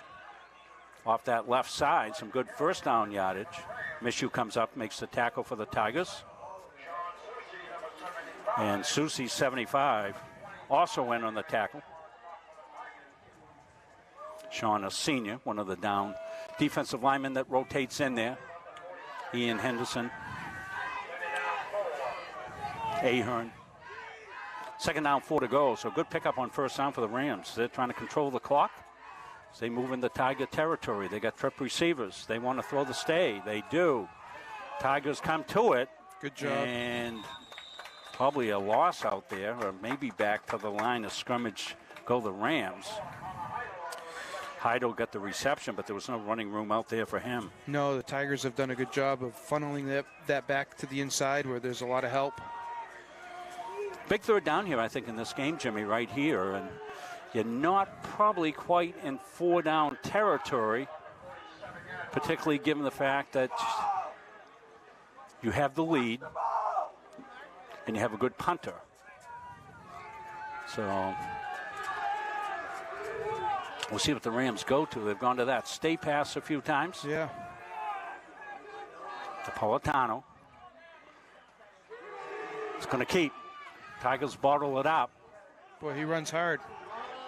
And he comes, going to be very close. I thought the guard pulled early. I did too. I thought they were early. I thought they moved early. Henderson came up. It's going to be 4th down and about 1. So if the Rams go to it, Tigers will have to no changes out there. It looks like watch they're the hard count play. See if they go into their Bear defense, a 4-6 pressure defense, or they stay 3-5. The formation is probably going to cost them to stay in this 3-5. Got to think Napolitano is going to be a runner. And he is. He takes it left side. He's going to have the first down and more. He's the outside. He's got some running room out the outside. He is at the 30. And out of bounds he goes. But a big run as he bounced it to the outside. On 4th and short, it was supposed to go north and south, I think, but Napolitano saw the outside collapse, and he danced to the outside, made a good cut. Down to the 27-yard line now. They're in 4-down territory for sure. The time of possession has definitely been in the Rams' favor tonight. Seems like Tigers defense has been out there for a long time. They have. Tigers just the one possession in the second half. Kleber's got it left side. 4 or 5 tough yards.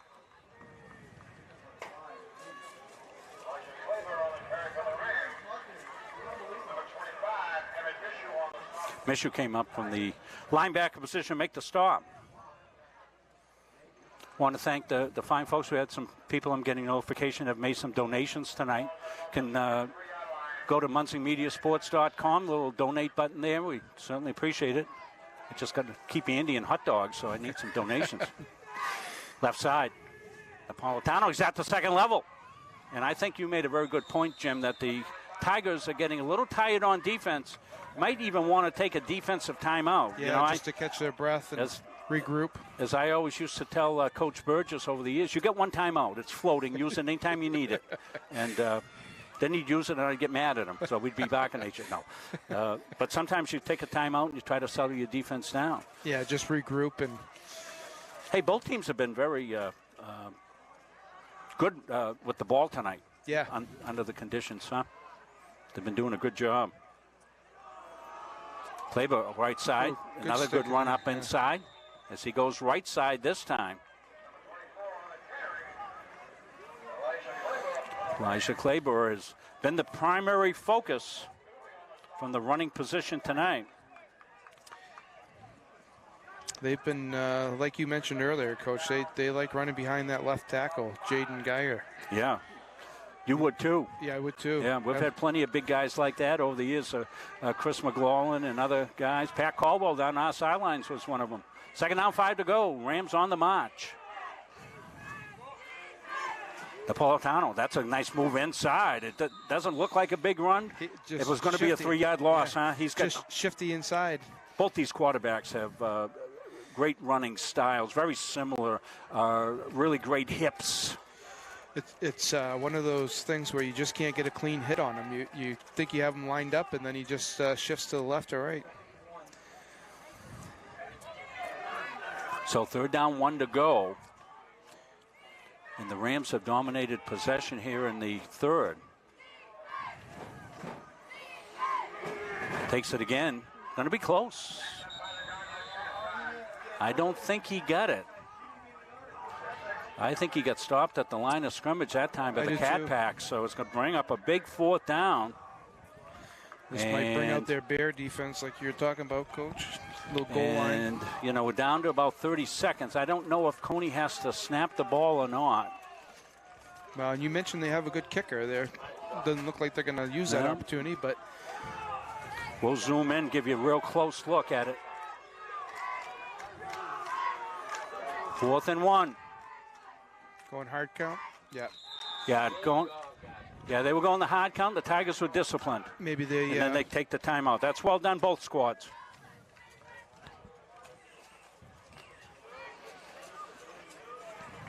So we will play one more play this quarter.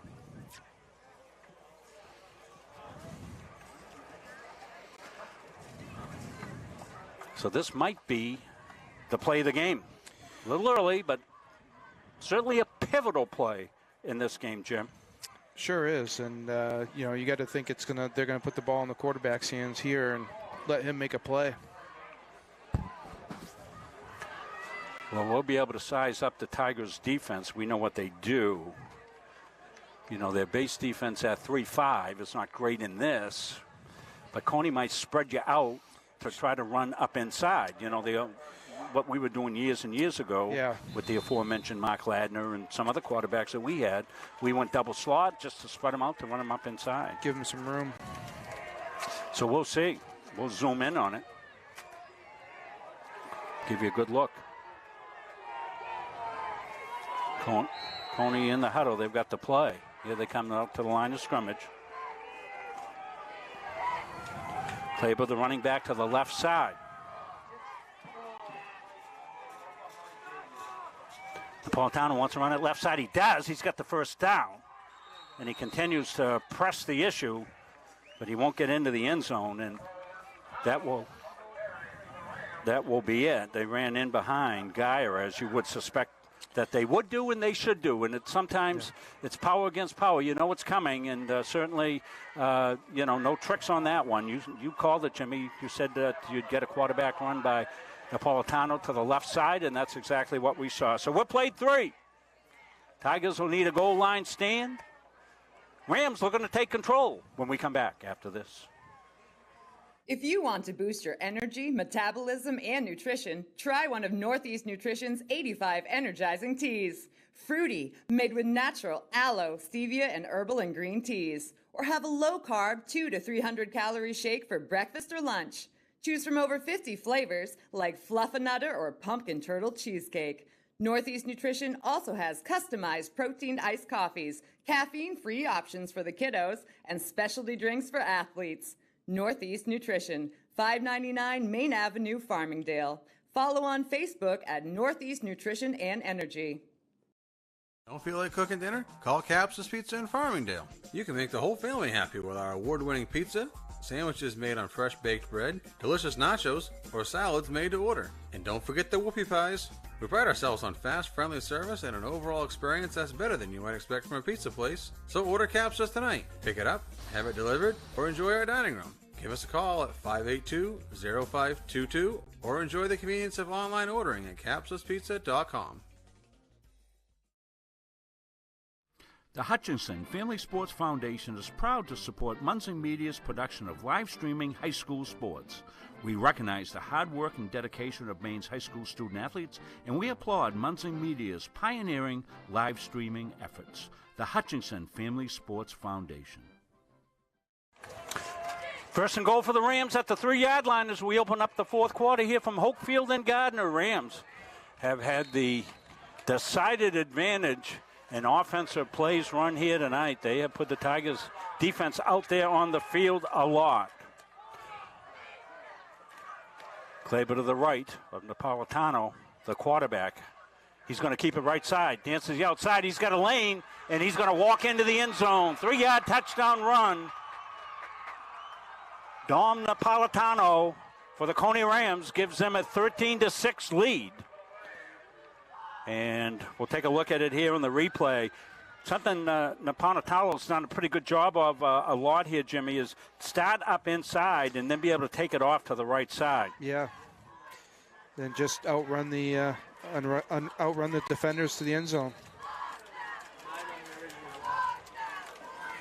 So the extra point to come, Cam Doohan, and Rams are going to use their second timeout to make sure they get this right. There's a big play in this, 13-6. It's a score extra point game. What this will do is if the Rams make the extra point, obviously, it makes the Tigers need to score and hit a 2-point conversion, which is the situation they found themselves in last week. Tigers have been competitive in every single game. Even the Skowhegan game was a very competitive game. Skowhegan's a very good team. Yeah, Skowhegan's one of the top 5 teams in the state, I believe.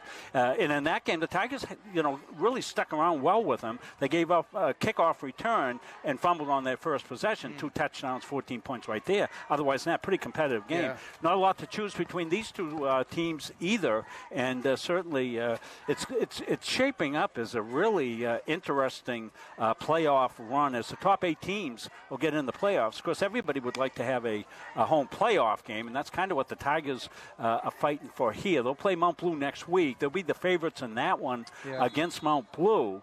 But I'm not sure that's going to be enough Crabtree points to be able to give them a home 4. Playoff. Yeah, they might be 5.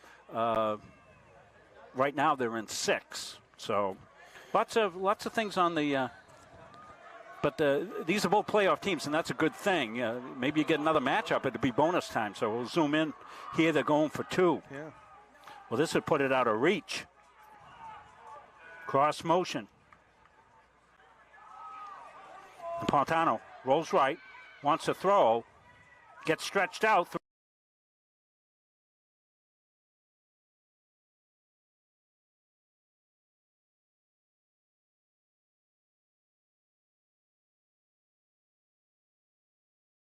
Get it, and he's taking a look at it. Well, the Tigers scored and missed their extra point, so we might be okay.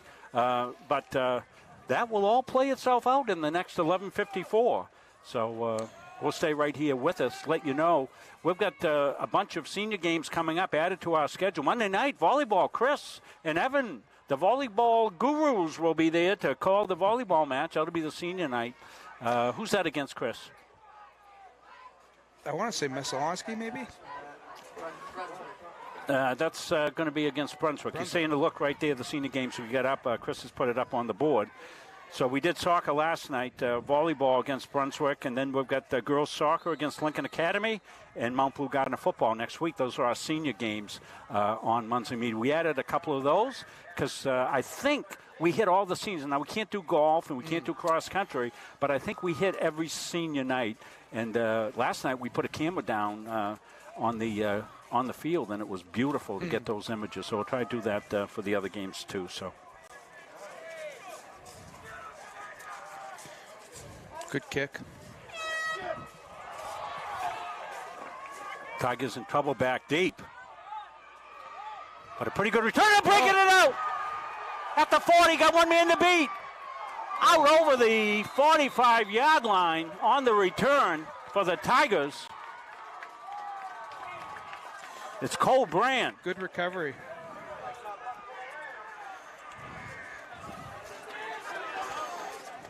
Going to see it here. The ball went whoops, almost into the end zone. He's at about the 1-yard line. He almost took that to the house from the 1-yard line. Going to see the move up inside here and then dance to the outside. Right here he broke it at the 30-yard line. Just the kicker to beat. And a flag on the play, unfortunately. So it's coming back. Spot foul.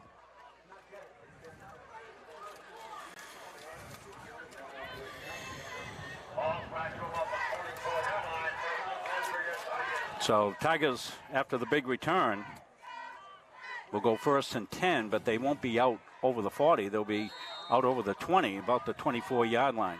They'll come out power I formation. Tailback's too deep, Jimmy. Yeah, he's a good 8 yards back. Keep left side. Good room.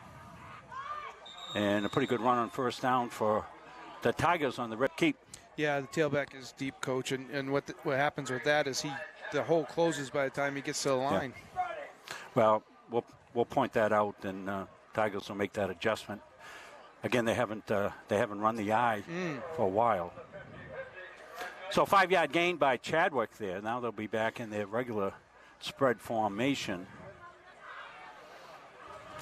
So Tigers trailing by 7 have the ball. We're in the 4th quarter, just underway. Chadwick, left side, going to keep it. He's still on his feet. Chadwick makes a move down the left sideline. He's out over the 45-yard line. Wyatt Chadwick with the run for the Gardiner Tigers. Well, they found some success with that before the end of the half, Coach. So if they go back to that, that might be how they get up the field. Move the sticks. So Tigers will get a new ball in the game. You know, a lot of teams not playing tonight, and of course, those are grass fields, and you certainly understand that. Give us some drying time, but the beauty of turf, and we're blessed here in Tiger Town. Next time we get a chance, Jimmy, remind me, I'm going to read the field sponsors off again. Oh, right, yeah. 1st and 10, Tigers. Doobie to the right. Doobie gets it up the middle. Not much there. Bulls ahead for about 3-4 yards. Made something out of it. Yeah, let's take a look at we'll get that Pine State Trading, Coots Brothers, Hutchinson Family Sports Foundation, Black Diamond Consultants, Steve McGee Construction, Mainex, EJP, G&E Roofing, Kennebec Savings Bank, and Darlings, our field sponsors. We don't play this game tonight without the wonderful support of those folks and all the small donations made by so many of you. Tigers back in the I formation. Guard trap up inside. They'll break it a little bit, almost broke it big. Yeah. It's going to be 3rd and short. Kyle Van Duren Crocker had to come up and make the tackle. So that's going to bring up a 3rd down and about a yard. They'll say 2. It's maybe a long one. Tigers taking a lot of time on this. They got to get going. Yeah.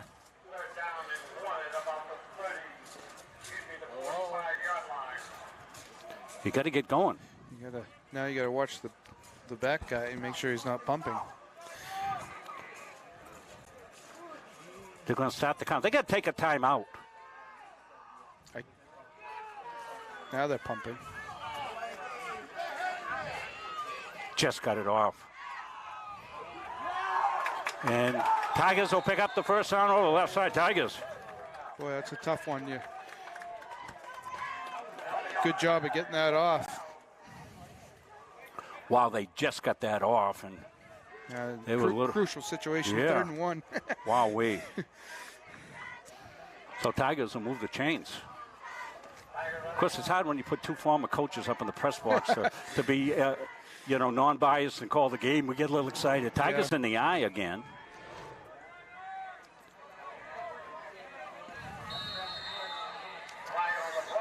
Kind of look like waggle pass, maybe, or illegal procedure here.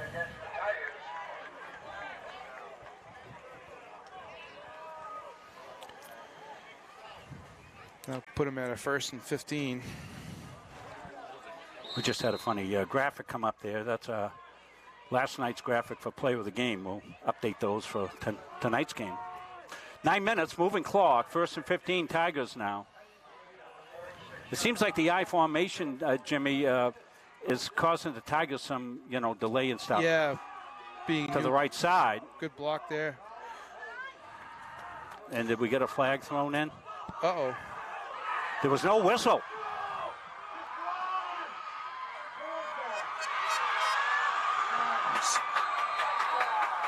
And I don't see any flag down. And I didn't hear a whistle stop the play. No, the play stopped, but I didn't hear the a whistle. play stopped. These guys have been shaky all night, both ways. Let's look at this. I thought they threw a flag on the offense for holding early. So here's the play off the right side. He's down. Oh, he's way down. He's down. Oh, my God. Well, this has been shaky all night with these guys, I got to tell you anyway. I mean, the Cony coaches have been upset. They did call holding on the offense. They declined it, so they're going to say he wasn't down. Put that replay on Facebook. All right, put the slow. We're going to slow this replay way down because we want to make sure we get it right.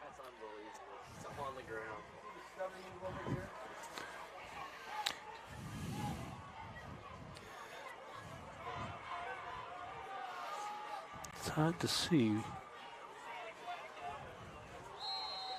He's down. Oh, he's well down. Yeah, Oh my God! You don't see the Cony guys go down for the ball. That's a absolutely awful call, and it's too bad it's in such a big game. Yeah. You see it at home. So the kick by Doohan is good, but they're not going to change it on the scoreboard.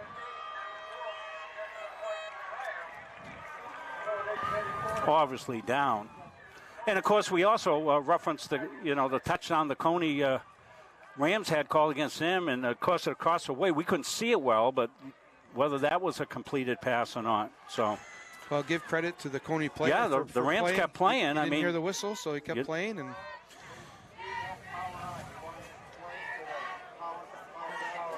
wow, that's going to be probably one of the most controversial plays in the history. The 144 games of the series. None of these refs are going to see it. They're not going to go back and look. And the problem I have with officials is they never go back and look at stuff like us coaches do, Jimmy. That's what I always used to say to them. I said, just try to get better. Look at things. If you make a mistake, you make a mistake. But try to learn from it and look at the film like we coaches do and we players do. And they have the technology now with Huddle that they can get the games to watch. So a little pooch. Tigers had a good return last time. They'll take it up here to the right side and down inside about the 30. So a lot of work for the Tigers to do, down 26. So Kristen got it and tried to get upfield, but of course the blocking wasn't set up for him. So Tigers will have to open up here a little bit.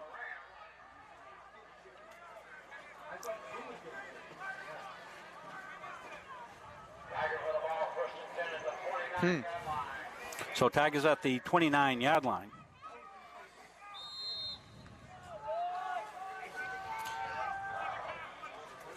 Yeah, they're going to have to start to move fast.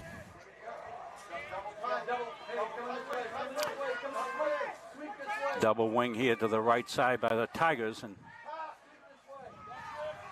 Chadwick gets a block and dances out of bounds.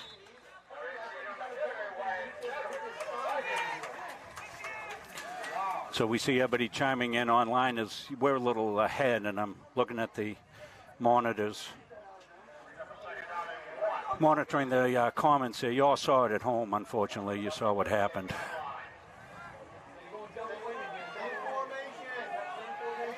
Second and short here. Good down to do something different. So Tigers could go up top here, 2nd and 1. Tigers were looking to throw, but now they don't. Chadwick keeps it, gets tackled out of bounds. It almost looks like they're giving him an option to run it or throw it. Yeah, it's like a run-pass option type thing, Jim, yeah. Almost like that rugby punt, you know, you run it until you, and then if it's not there, you...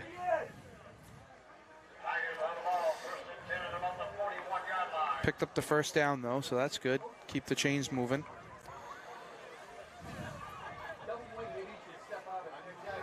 Tigers checking their wristbands. They've got to get going. 8:17, got to stop clock, but I don't mean they got to get going on this play. Right, just get up the field.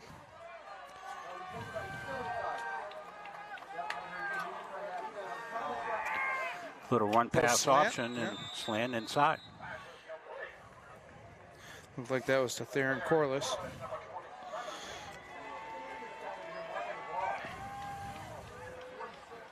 So the Cony fans think the Gardiner touchdown wasn't good, but theirs is good, and the Gardiner Tiger fans, of course, the other way. And that's the way it'll always be in this series. Wouldn't I can see be a it now. rivalry if it wasn't that way. Yeah. That's funny, and that's the way it'll be. But that's okay. That's why this game is such a great game.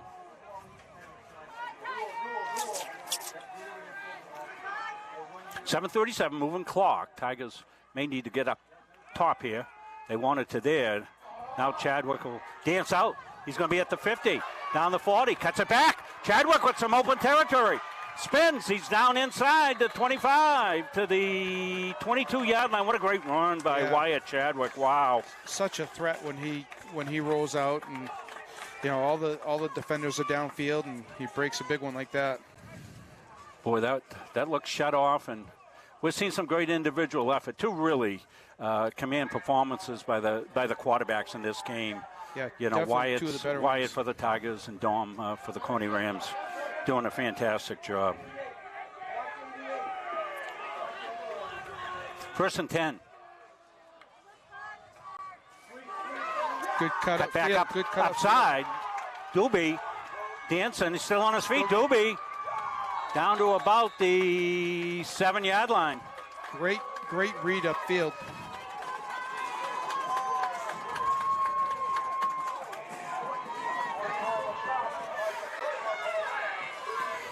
So this is what the Tigers need to do, get hurried up and get a quick one. Yeah, so far this drive's only really taken about 2 minutes. So nice bounce back by the Tigers here.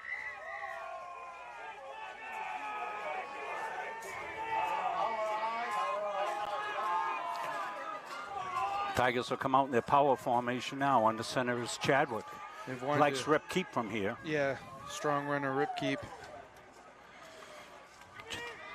Chadwick wants a keep. Not much there. But he dances down inside the 5. He got 4 or 5 yards on something that didn't look like it was there. Well, and I think he got out of bounds too, Coach, which is good football IQ. You know, want to stop the clock. So picked up a couple on that. They're going to give him down to the 6-yard line. Double wing here to the side, near side. That usually signifies quarterback run. We'll see. They don't. They run it up inside. Good cut. Nice cut, Good jump cut there. Down inside the 5, down inside the 1 go the Tigers.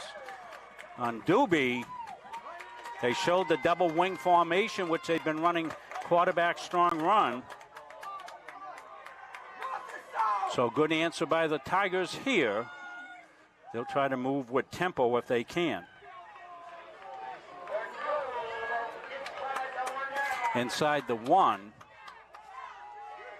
Chadwick in Spread formation. Doobie's got it. Doobie's going to go hard left side.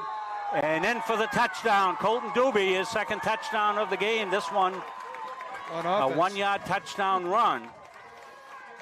So you'll kick this, make it a 7-point game. So good answer by the Tigers. Yeah, the big play with Wyatt Chadwick taking off was put him in good field position. Beautiful night here for football, folks. You should have come to the game. It's really turned out nice. Of course, nobody knew that at the time. Big extra point. Corliss is into it.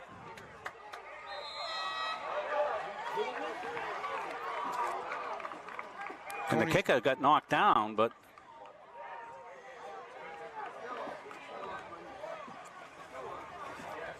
no call. Let's look at that again. Maybe we can see it. Funny stuff. Watch the funny stuff. Kick off. So take a look and see. You cannot hit the kicker unless you pushed into him. Oh my God, that's roughing the kicker. In the holder. And you can't run into the holder either. Yeah. Yeah. Wow.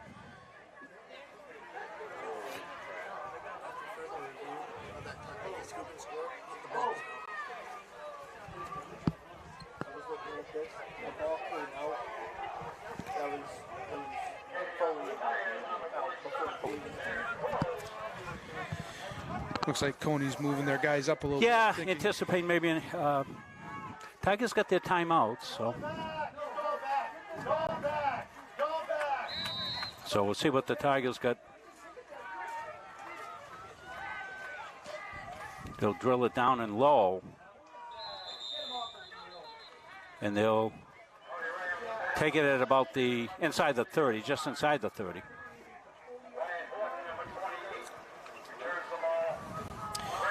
So with 5:38, you need to get a stop.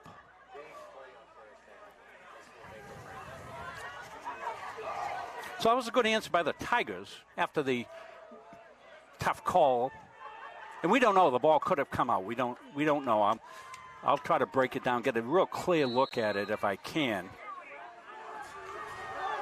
Of course, us Tiger fans acting a little emotionally for sure, just as the Ram fans did early on. You're going to get a lot of Dom Napolitano, and he picks up about 8 yards. Good first down carry. I think the more flagrant one might have been the roughing the extra point kick. Yeah. So I think we're looking at it again and see if the ball's... No, couldn't tell. Couldn't tell by that angle. Not sure if they get a piece of the ball. Obviously, if they tip the ball, but the ball wasn't hit on the extra point. Get a piece of the ball, there's no roughing. Second 3, left side. First down, big first down for the Rams. They just want to move the chains. And they've been pretty successful on that all night. Yeah, I wouldn't expect them to do much different here. They're going to run behind Big Mr. Gaia. And I don't blame them. No. No, the kick didn't get partially blocked. We don't think it got touched at all. So we're watching the play again. Can't tell from that angle. Well, Chris can see it. I can't. I'm not seeing it. We'll take a closer look at it maybe after the game. First down, 10 to go. That's the main thing. Clock ticking at 4:21. Been a great game. Hope you enjoyed it. Thanks for watching tonight. Thank our sponsors, They're the ones that make it possible. We're probably the only one of the few folks streaming. Napolitano dancing outside. Boy, he is at a game. Yeah, yep.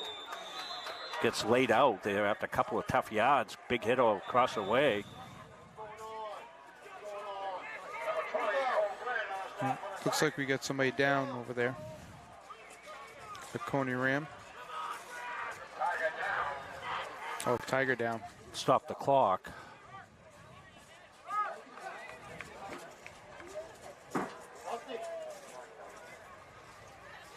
(2012).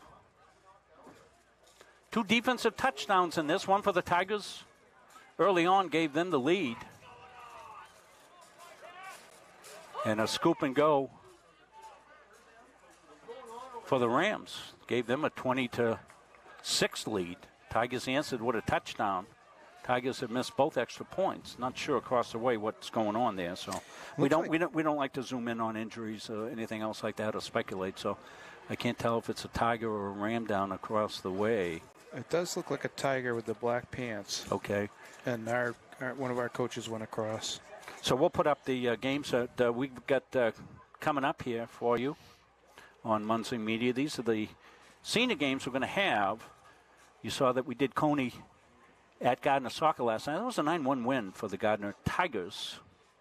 We'll have Brunswick at Gardiner Volleyball. That's a 5:30 start on Monday. Tuesday, we'll be back here to Hoke Field. We'll take the Gardiner Tigers playing the Lincoln Academy Eagles at 6:30 for girls soccer. And then next Friday night, right back here to Hoke, Mount Blue at Gardiner football. And then we'll be looking at some of our playoff coverage as we look to bring you playoff action. Coach, is Gardiner Volleyball still undefeated? Gardiner Volleyball undefeated at this time, 12-0 right now. 2 matches left. The home match that we're talking about Monday. Then they'll go on the road to finish up, and they're number 2 in the heel points. So why don't we take a break, Chris, and we'll take a timeout, and we'll come back and finish this one up. And be back after this. Kaylin Bork, Riley McIntyre, Alyssa Bork, Riley Geyer, and Caleb Manuel. What do all these athletes have in common? They're all from Maine, and they're building their athlete brand with Pliable. If you're an athlete or a business that wants to learn more about name, image, and likeness opportunities and the next generation of marketing, visit pliablemarketing.com or call 707-PLIABLE. Why waste valuable time and gasoline traveling around when you can enjoy one-stop shopping at Goggins IGA in Randall? Goggins is locally owned by people you know and trust at the heart of our community. Goggins offers the convenience of one-stop shopping, in-store banking, a large selection of liquors and wines, and a full-service pharmacy. At Goggins IGA, you're in, you're out, you're home. Coaches and athletes know that teamwork is the key to success. At the Gosline Insurance Group, our team is comprised of knowledgeable, enthusiastic, and dedicated agency personnel who are committed to keeping our clients informed and protected. Featuring 9 agencies throughout the area, the Gosline Insurance Group is the largest locally owned independent agency group in Central Maine. As a trusted choice agent, we are dedicated to you and are committed to treating you as a person and not as a policy.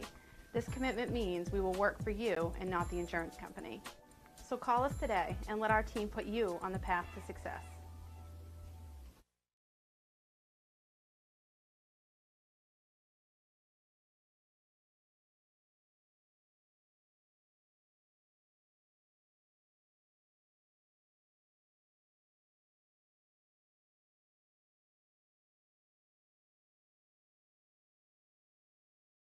The New England Aviation Academy is Maine's only official service training center and service training partner.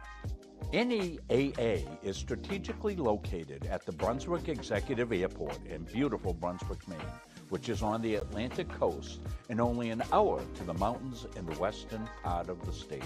The aircraft used by NEAA to train our students and rent to current pilots are all technically advanced airplanes, have the Cirrus airframe parachute system, and are the newest model generation. We train in the best equipment in the marketplace, which not only ensures clients are learning to fly aircraft the industry is utilizing on a daily basis, but also is the safest and most reliable. NEAA's facility at KBXM includes a spacious heated hangar, classroom space, and a private briefing room, which make for an optimal learning experience.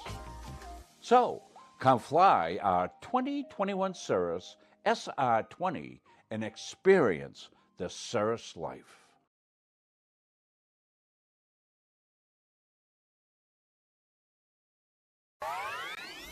When I walked through these doors, I was just blown away. This is insane. It just caught my attention immediately. This is the first place that I've seen like this decked out. It's pretty sweet.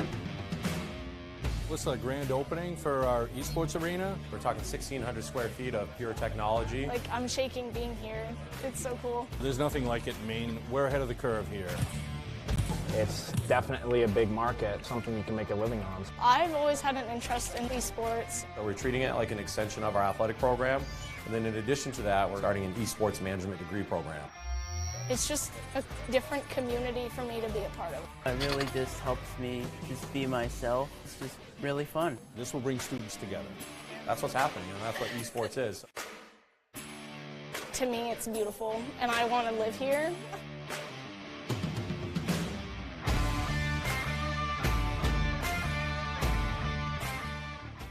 Started by the Corliss family in Pittston in 2019, Corliss Gravel Pit offers some of Kennebec County's highest quality gravel products. Located just south of the old Cedar Grove Road, on the right off Route 27, we are committed to providing outstanding products at a fair price.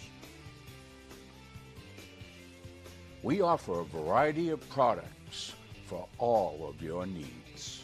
At Corliss Gravel Pit, our loader is always ready and on site. Local deliveries on larger quantities are always available. And we offer discounts on large quantities as needed. We also offer plowing and sanding services during those tough Maine winters. Corliss Gravel Pit is family owned and operated since 2019, producing Kennebec County's highest quality gravel at a fair price.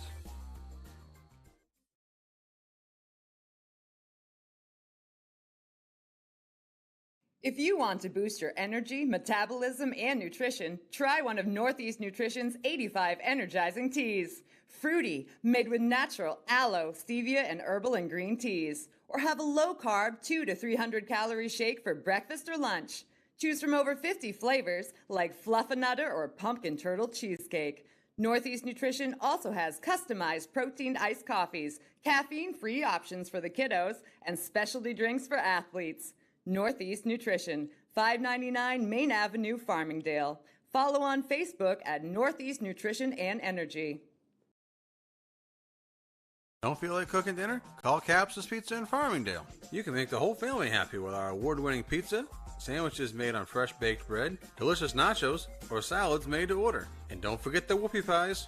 We pride ourselves on fast, friendly service and an overall experience that's better than you might expect from a pizza place. So order Capsa's tonight. Pick it up, have it delivered, or enjoy our dining room. Give us a call at 582-0522 or enjoy the convenience of online ordering at capsaspizza.com. Coaches know you can't win a game without proper planning and execution. Let Gosline Retirement Planning coach you into a confident retirement. Here at Gosline Retirement, we provide that proper planning and help you utilize a step-by-step approach on all facets of your retirement planning. We provide guidance on income planning, wealth management, understanding taxation, Medicare and long-term care, and legacy and estate planning. We pride ourselves on working hard for those who have worked hard their entire lives. So, schedule your appointment today and let the team at Gosline Retirement Planning put together a retirement game plan for you. So we rejoin you here at Hoke Field. 4:03 left. We're still in delay here as it's Ian Spence down across the way on the Cony side. I think, folks, we're going to have a bit of a more of a delay as they're awaiting the ambulance to get here. Ian's mama Elise is across the way. Coach Patrick Munson across the way. I don't know. I don't know why the ambulance wasn't here. Sometimes they get called away on a call when they're here at the game. Yep. But they're usually right down in the off the end zone. So that's where we are with this. We're not going to speculate on anything because we don't know anything. But I would suspect a delay and a potential at possibly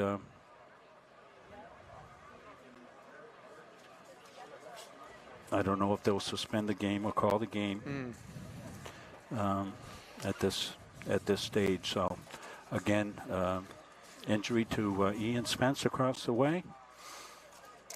He's being treated by the medical staff here, which is great. They're right there. They were right across the field very quickly as the Cony coaches called them immediately over, and they went. And that's where we stand here. So it makes all the trivial moaning and groaning over this call or that call or anything else, Jimmy, just inconsequential in the big picture. We all get emotionally involved in these games, and been part of this for a long time, and we get wound up in it and all of that. But in the large picture of it, none of that is the least bit important, and everything is to the health of these young men out here playing. And as you can see, we're staying wide on purpose. So I would suggest, if you're of the prayerful mindset, that you say a little prayer for Ian.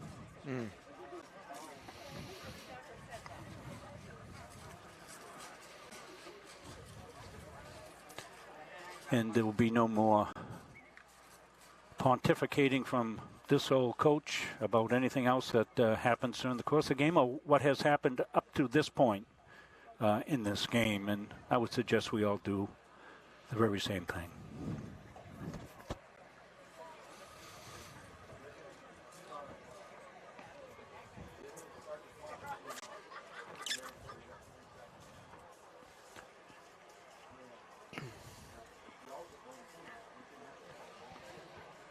So, Chris, this might be a good time to catch maybe people up. Maybe we'll just take a look at some of the highlights of the game up to now. Why don't we do that, folks? We'll show some highlights of the game, and we'll just try to wing it right here because I'm not sure what's going to come up and what's it going to be. So we'll take a look at some of the highlights.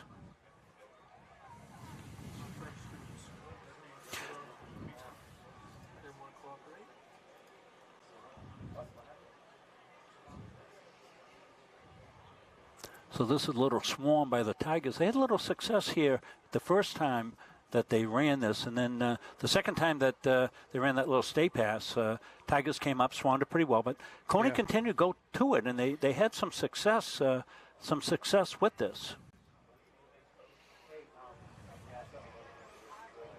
So this is going to be the Cony first touchdown. Tigers led 6-0 at the time.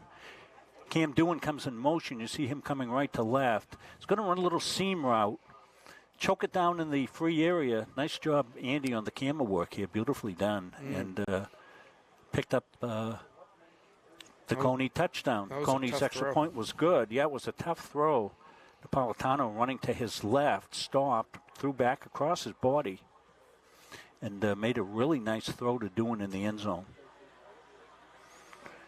So here come the Tigers. This is going to be a Chadwick run up the middle. That little quarterback keeper that he ran up the middle, and you can see Wyatt gets past Napolitano there at safety, and that was a big run for the Tigers in the first half. Finally dragged down from behind.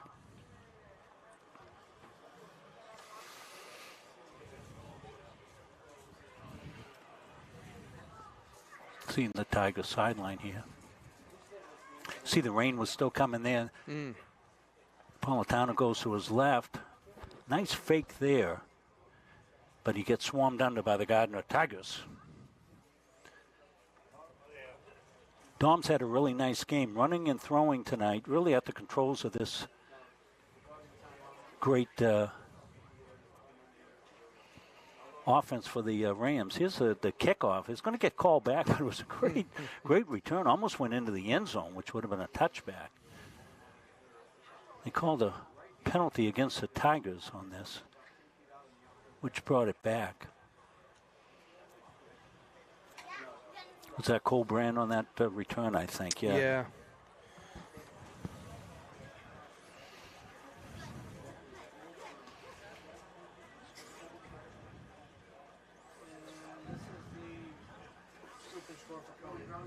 So here's the scoop and score for Cony. Tigers had one. Rams got one. Contact right there. Trying to see where the ball comes out. The ball is completely gone. Right there. Well, to the Cony kids' credit, they never stop playing. No. And that's what you do. So, yeah, it looked like the ball might have come out on that. Yeah. As he got spun around. So we'll take another look at it right here. Where do we think it comes out? Chris thought it was from another Gardiner player that knocked it out.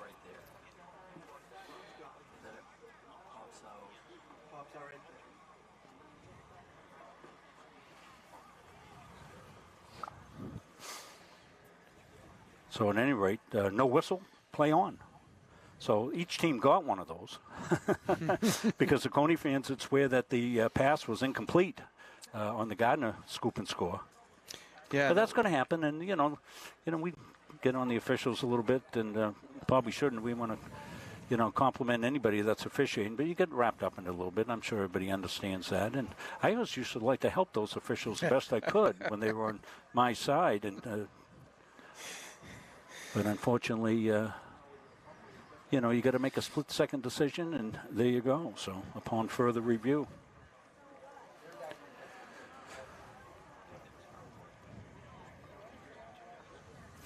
So the players are going to have, I didn't time the They're probably going to need to but warm up. you may need to stretch out so you don't get a pull-us on this. We said both these teams going into postseason play. A lot of games tomorrow night. There'll be some good games around the state tomorrow night. That Skowhegan Thornton Academy game will be a top-notch game, Jimmy. Thornton Academy is two top teams. Always, Academy's always up there. Huh? Always up there, having a building year this year. But that'll be a terrific game. And Skowhegan will come out of that better for it and really prep for the playoffs. The state finals this year in Class A and Class B are down at Fitzpatrick Stadium. I'll be on the call with Rob Kennedy for WHOU for those state championship games from Fitzpatrick. 2 down there this year, and the A and the B games. So those will be terrific games. So one of the teams out of the Pine Tree Conference, Class B, will be headed down to Fitzy. Do they have the other two playing at Orono? Yeah, I think Bangor. I think Bangor. Bangor's going to host some games. Class C is up there.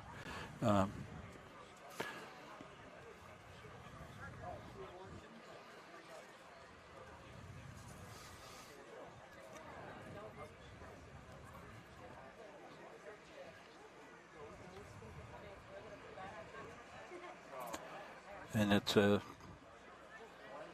tough time. We're not showing anything but the sideline here. And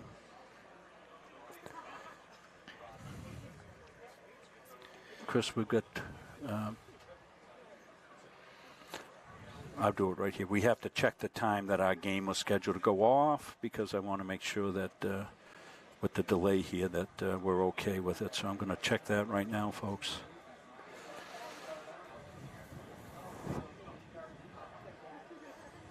Yeah, we're all set. Looking at some other scores there, Coach, of teams that did play tonight. Looks like Bangor's got a 16-6 lead over Edward Little.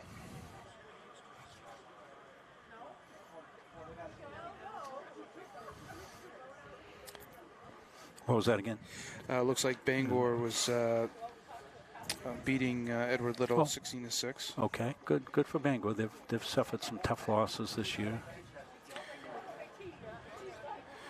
Edward Little is a surprise team, though, I think. I was talking with Todd Sampson, their athletic director. He officiates soccer, and he said that they're really turning around that program there. Yep, the new coach in there and getting some good young kids playing hard. one of the things coming up here at Hope Field is they're hosting the regional field hockey championships, the ABC field hockey championships here at Hope Field. Yeah. Oh, it's a great central location. Yeah. They hope to have the lights fixed up by then, and we hope that'll happen.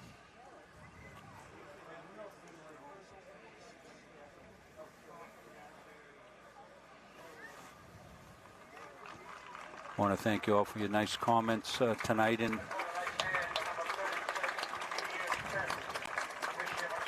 your nice thoughts for Ian, as fans will give him a he's waving, so he's got a hand up. Oh, that's terrific. So Jesus.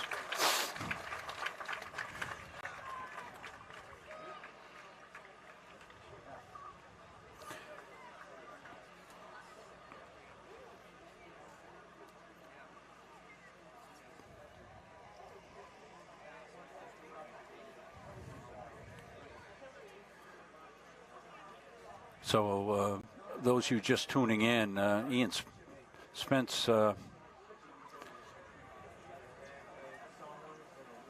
across the way, injured after a tackle on the far sidelines. A lot of these things, again, we said we wouldn't speculate, and I won't, but I will tell you from experience, you take the utmost, Jimmy, of care and make sure you err on the side of safety for sure on anything like this. So, so I want to let you know that Mark Poole is really pulling off a great thing with his bring back a Tiger to the sidelines to be on the crew.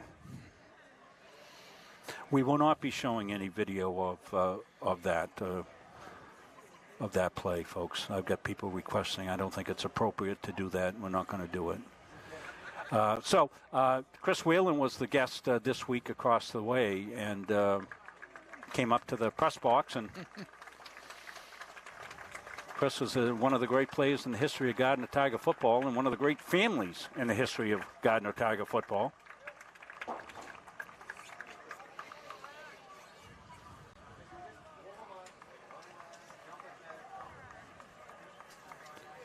So I imagine they'll be doing some stretching here as we'll get set to re-go.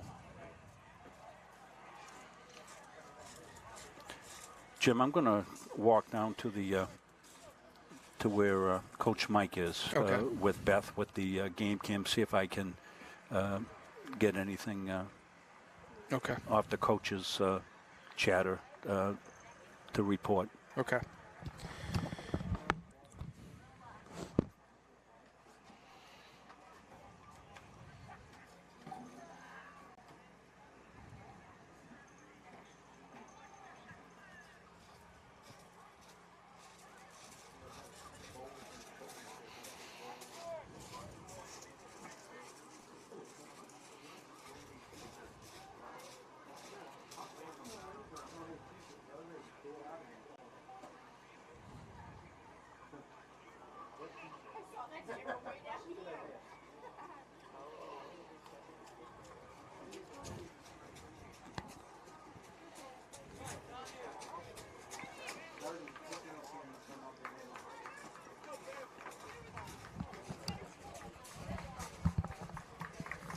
So we'll continue to send as many of you prayers and positive thoughts to Ian Spence. Nothing to report from the coaches. Maybe one of the hardest things to do is both ways to bring these teams back to a competitive level. But both these teams are in good hands with these two young coaches, Patrick Munzing and B.L. Lippert. Great history in this game. Both their dads, longtime coaches in this game. I coached in this game for 25 years. Patrick played for me in this game in 96, 97, 98. All three of those were winning games for the Tigers. B.L. Lippert played for his dad, who was a defensive coordinator, Bob. And Bob still helps out. He's right next door to us here. And Bob, one of the great defensive coaches and great baseball coach as well. Just a terrific impact Bob has had on the many generations of players here at Augusta, and his son B.L. carries that on to a great extreme. I got to know B.L. quite well when he coached, when he was teaching down at Richmond with my wife Beth, and B.L.'s a terrific representative of the sport, as is Patrick Munsing. Beautiful picture in the KJ of the two players. And yeah, that was you nice. talk about the tradition of this game. There it is right there with those kids. You know, they started coming to this game, and, you know, Andy's beside me doing the camera. They were little kids running up and down the sidelines in some of the games. Andy had a funny story about Chris Whelan running over Coach Tondro's son. What was his... Ben Tondro got run over by Chris Whelan up at Cony during a Cony Gardiner game, and 1992, when those were two games that were really big games. It was the 100th year, and Cony won both those games, and they were a terrific team. I thought they were one of the best teams in the state that year. Lawrence came back, upset them. So the situation, second down, 6 to go, 4:02. Now the clock will start. And Cony can milk some clock here if they wish. You see the scoreboard. It's official. So we'll see what the Rams want to do with it. They certainly want to manage the time here. So they've used 2 timeouts, have the Rams. Yeah, on an extra point. Yeah, so they'll watch the count in the back line, and then they'll go and snap the ball at that point. They've got a second down and 6.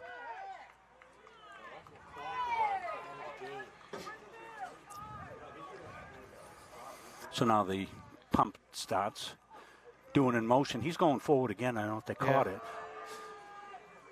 Napolitano's going to get racked up and thrown backwards for a loss by the Tigers. So Tigers step up defensively on that play. Colton Doobie came up, one of the big tacklers for the Gardiner Tigers. So it's third down and 6 to go.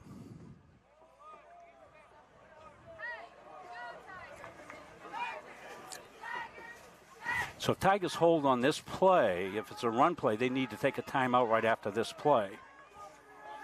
Save clock. Yeah, unless I wouldn't think Cony would throw here.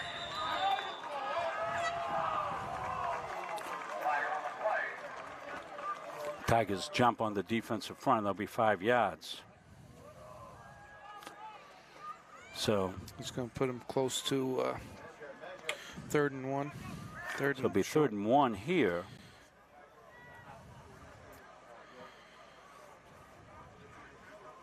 And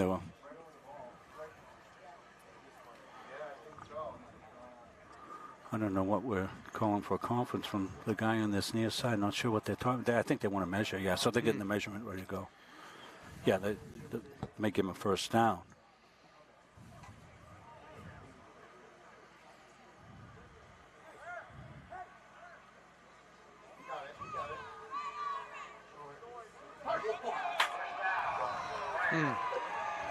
So Rams pick up the first down. That's big. So they move the chains on the penalty. Now, hard to criticize anybody after what we just went through, Jim. Right. You know what I mean? So the kids out there, and, you know, they've been through a tough time. So we're just going to let that go. Yep. So now the Rams can milk some time. The Tigers... I think they've got a full 3 timeouts if they choose to use them here. Well, you should. May have taken one right there. So Tigers in the Bear front now. They're going to attack what they think will be run game.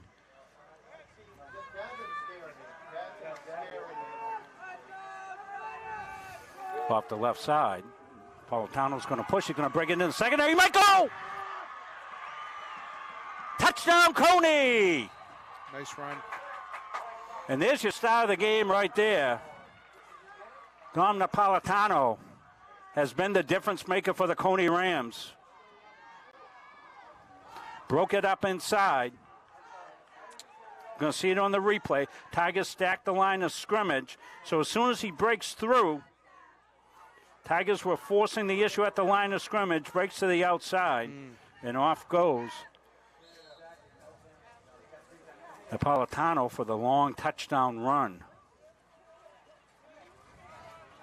And now they'll kick.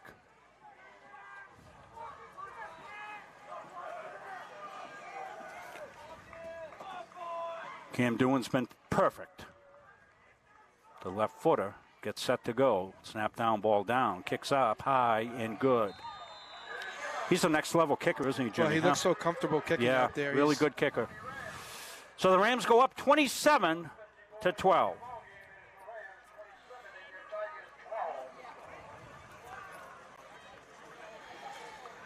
Give credit to both these teams for getting back out here and trying to finish this out. Not easy, particularly for the Tigers, seeing one of their teammates. And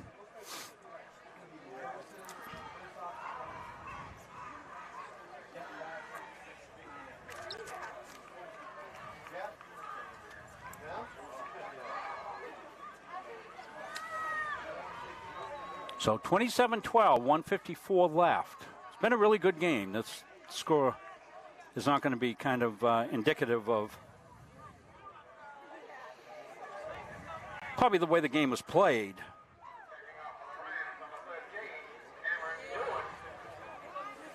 So Dewan's been bombing them tonight on kickoffs. He's one of the best high school kickers I've seen since Andy Munzing. Andy set the record here one night against Cony. Oh, he's down, yeah. So that'll stop the clock. Cody Dingwall probably did a smart thing. He didn't have any blocking there. Put the knee down and stop the clock. A lot of times those guys that are short don't run the ball a lot. So I think it was the 97 game, Andy, right? You needed 5 or 6 extra points, and we thought, well, I don't think that'll happen, but it did. Mm-hmm. Nate Surgeon took the kickoff, and about 1.2 seconds was in the end zone to start that thing for us. Yeah, was it 41 something? So what's the Tigers do here? They're probably in the pass game, and they are. They're going to throw it over the middle, and that's going to be picked off. By quarterback. Is it Napolitano? Yeah. What a game.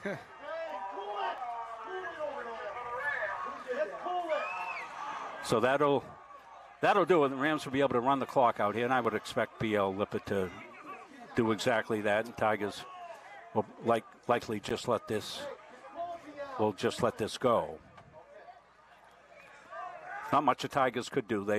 They had to take a chance, and ball got tipped and right to Dorm, I think. Yeah.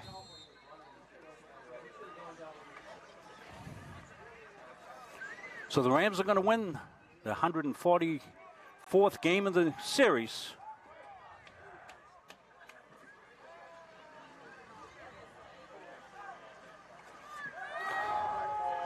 Went off the left side.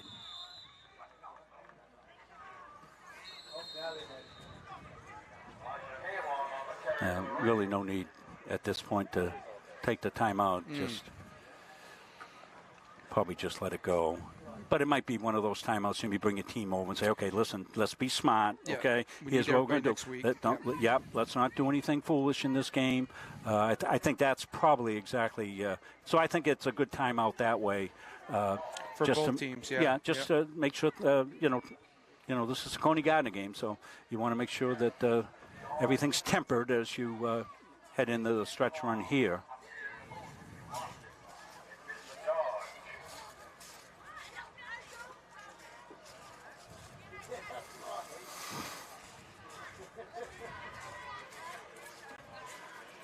So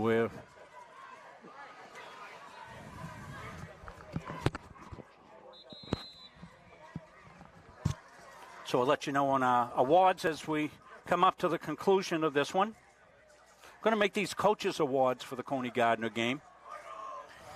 Coach Munzing will be able to award to probably a senior, maybe unsung senior. One of the linemen sometimes doesn't get a lot of notoriety, played well all year. Played hard, so we'll make these coaches awards for our awards. We will bring those up on the screen, though. And run ahead by Napolitano.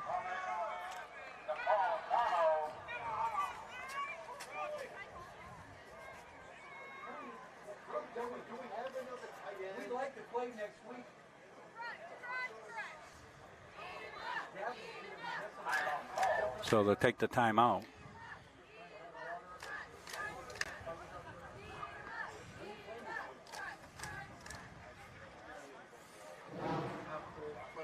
And one of the things about the rivalries, we'll give the Northeast Nutrition and Energy Player of the Game. It'll be a coach's award.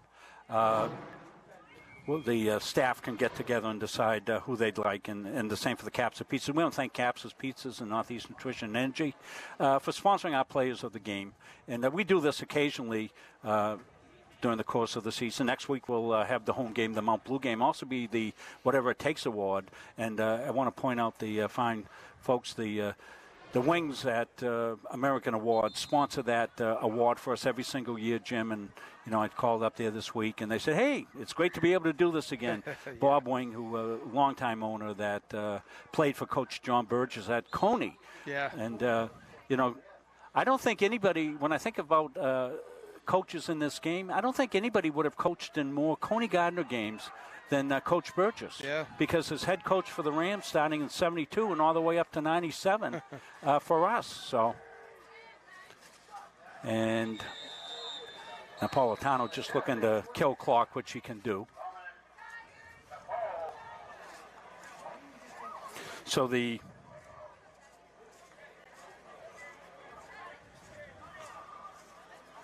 Tigers will use their final timeout.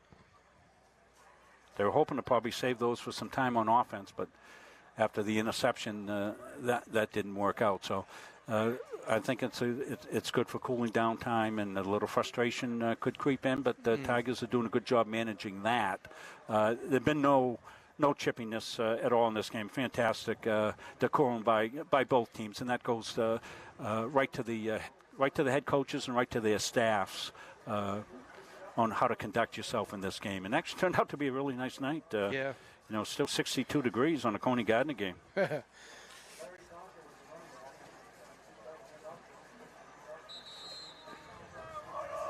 Want to thank you all for watching tonight, and again, we'll send our thoughts and prayers to Ian. So 4th down and 2. I would suspect that Cony will try to get the first down. They should, and then the game will be over. They'll take a knee after that. But you got to run a play here. Yeah. They don't want to have to go back on defense.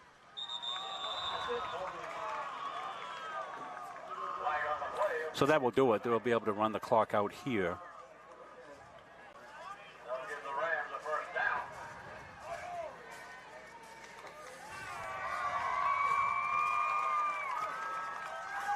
So the small contingent of fans over across the way happy. I'm sure a lot of Cony fans watching our broadcast, and I hope we tried to call it down the middle as well as we could without getting too excited for the Tigers, Jimmy and I. But you would expect us to do that.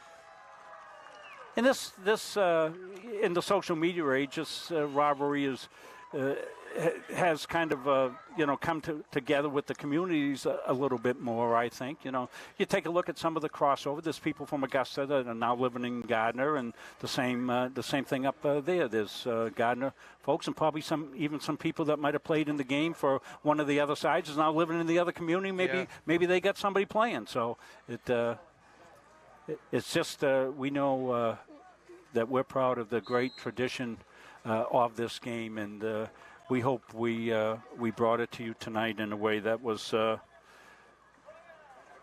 to standards of this great game. So we'll tick down. You see the clock going there. So that will do it. So the Cony Rams will come off victorious 27-12 in a hard-fought game here from Hoke Field and Gardiner. So they will retain possession of the boot. Do you remember when the boot came in, Jimmy? Because there wasn't always a boot. I don't think back when Buddy Surgeon and his gang started with me back in 1975 that there was a boot. I don't remember a boot. I don't think there's a boot. And then all of a sudden it showed up, right? It appeared, and then I think they redid it in the right? 80s or something. Yeah. Then So I think they, so the boot. The boot will go to the Cony Rams. They'll maintain possession of the boot, and that will be it in the 144th game of this series. So that's going to wrap up our coverage here. I want to thank Jim Palmer for stepping in as our color analyst. Andy Munzing doing a great job under trying circumstances with the camera. It got a little easier as the game went on, but we persevered through it. Glad we could do that for you. And we congratulate the Cony Rams on their win. Wish the Gardiner Tigers will be here next week for the John Burgess Award, either pregame or halftime. Not sure of that, but Cony and the Rams will finish off their season. They'll move in the playoffs. They're going to have a home game. And the Gardiner Tigers will continue to fight for their playoff spotting, but they will be a playoff team, most likely now, headed on the road. Chris Wheeler did our production tonight. A fantastic job, again, by Chris on that, bringing you all the replays and all of that. And we want to thank you for your participation in our game tonight. And that's going to wrap it up. So, for Jimmy, Andy, and Chris, I'm Rob Munzing. So long, everybody.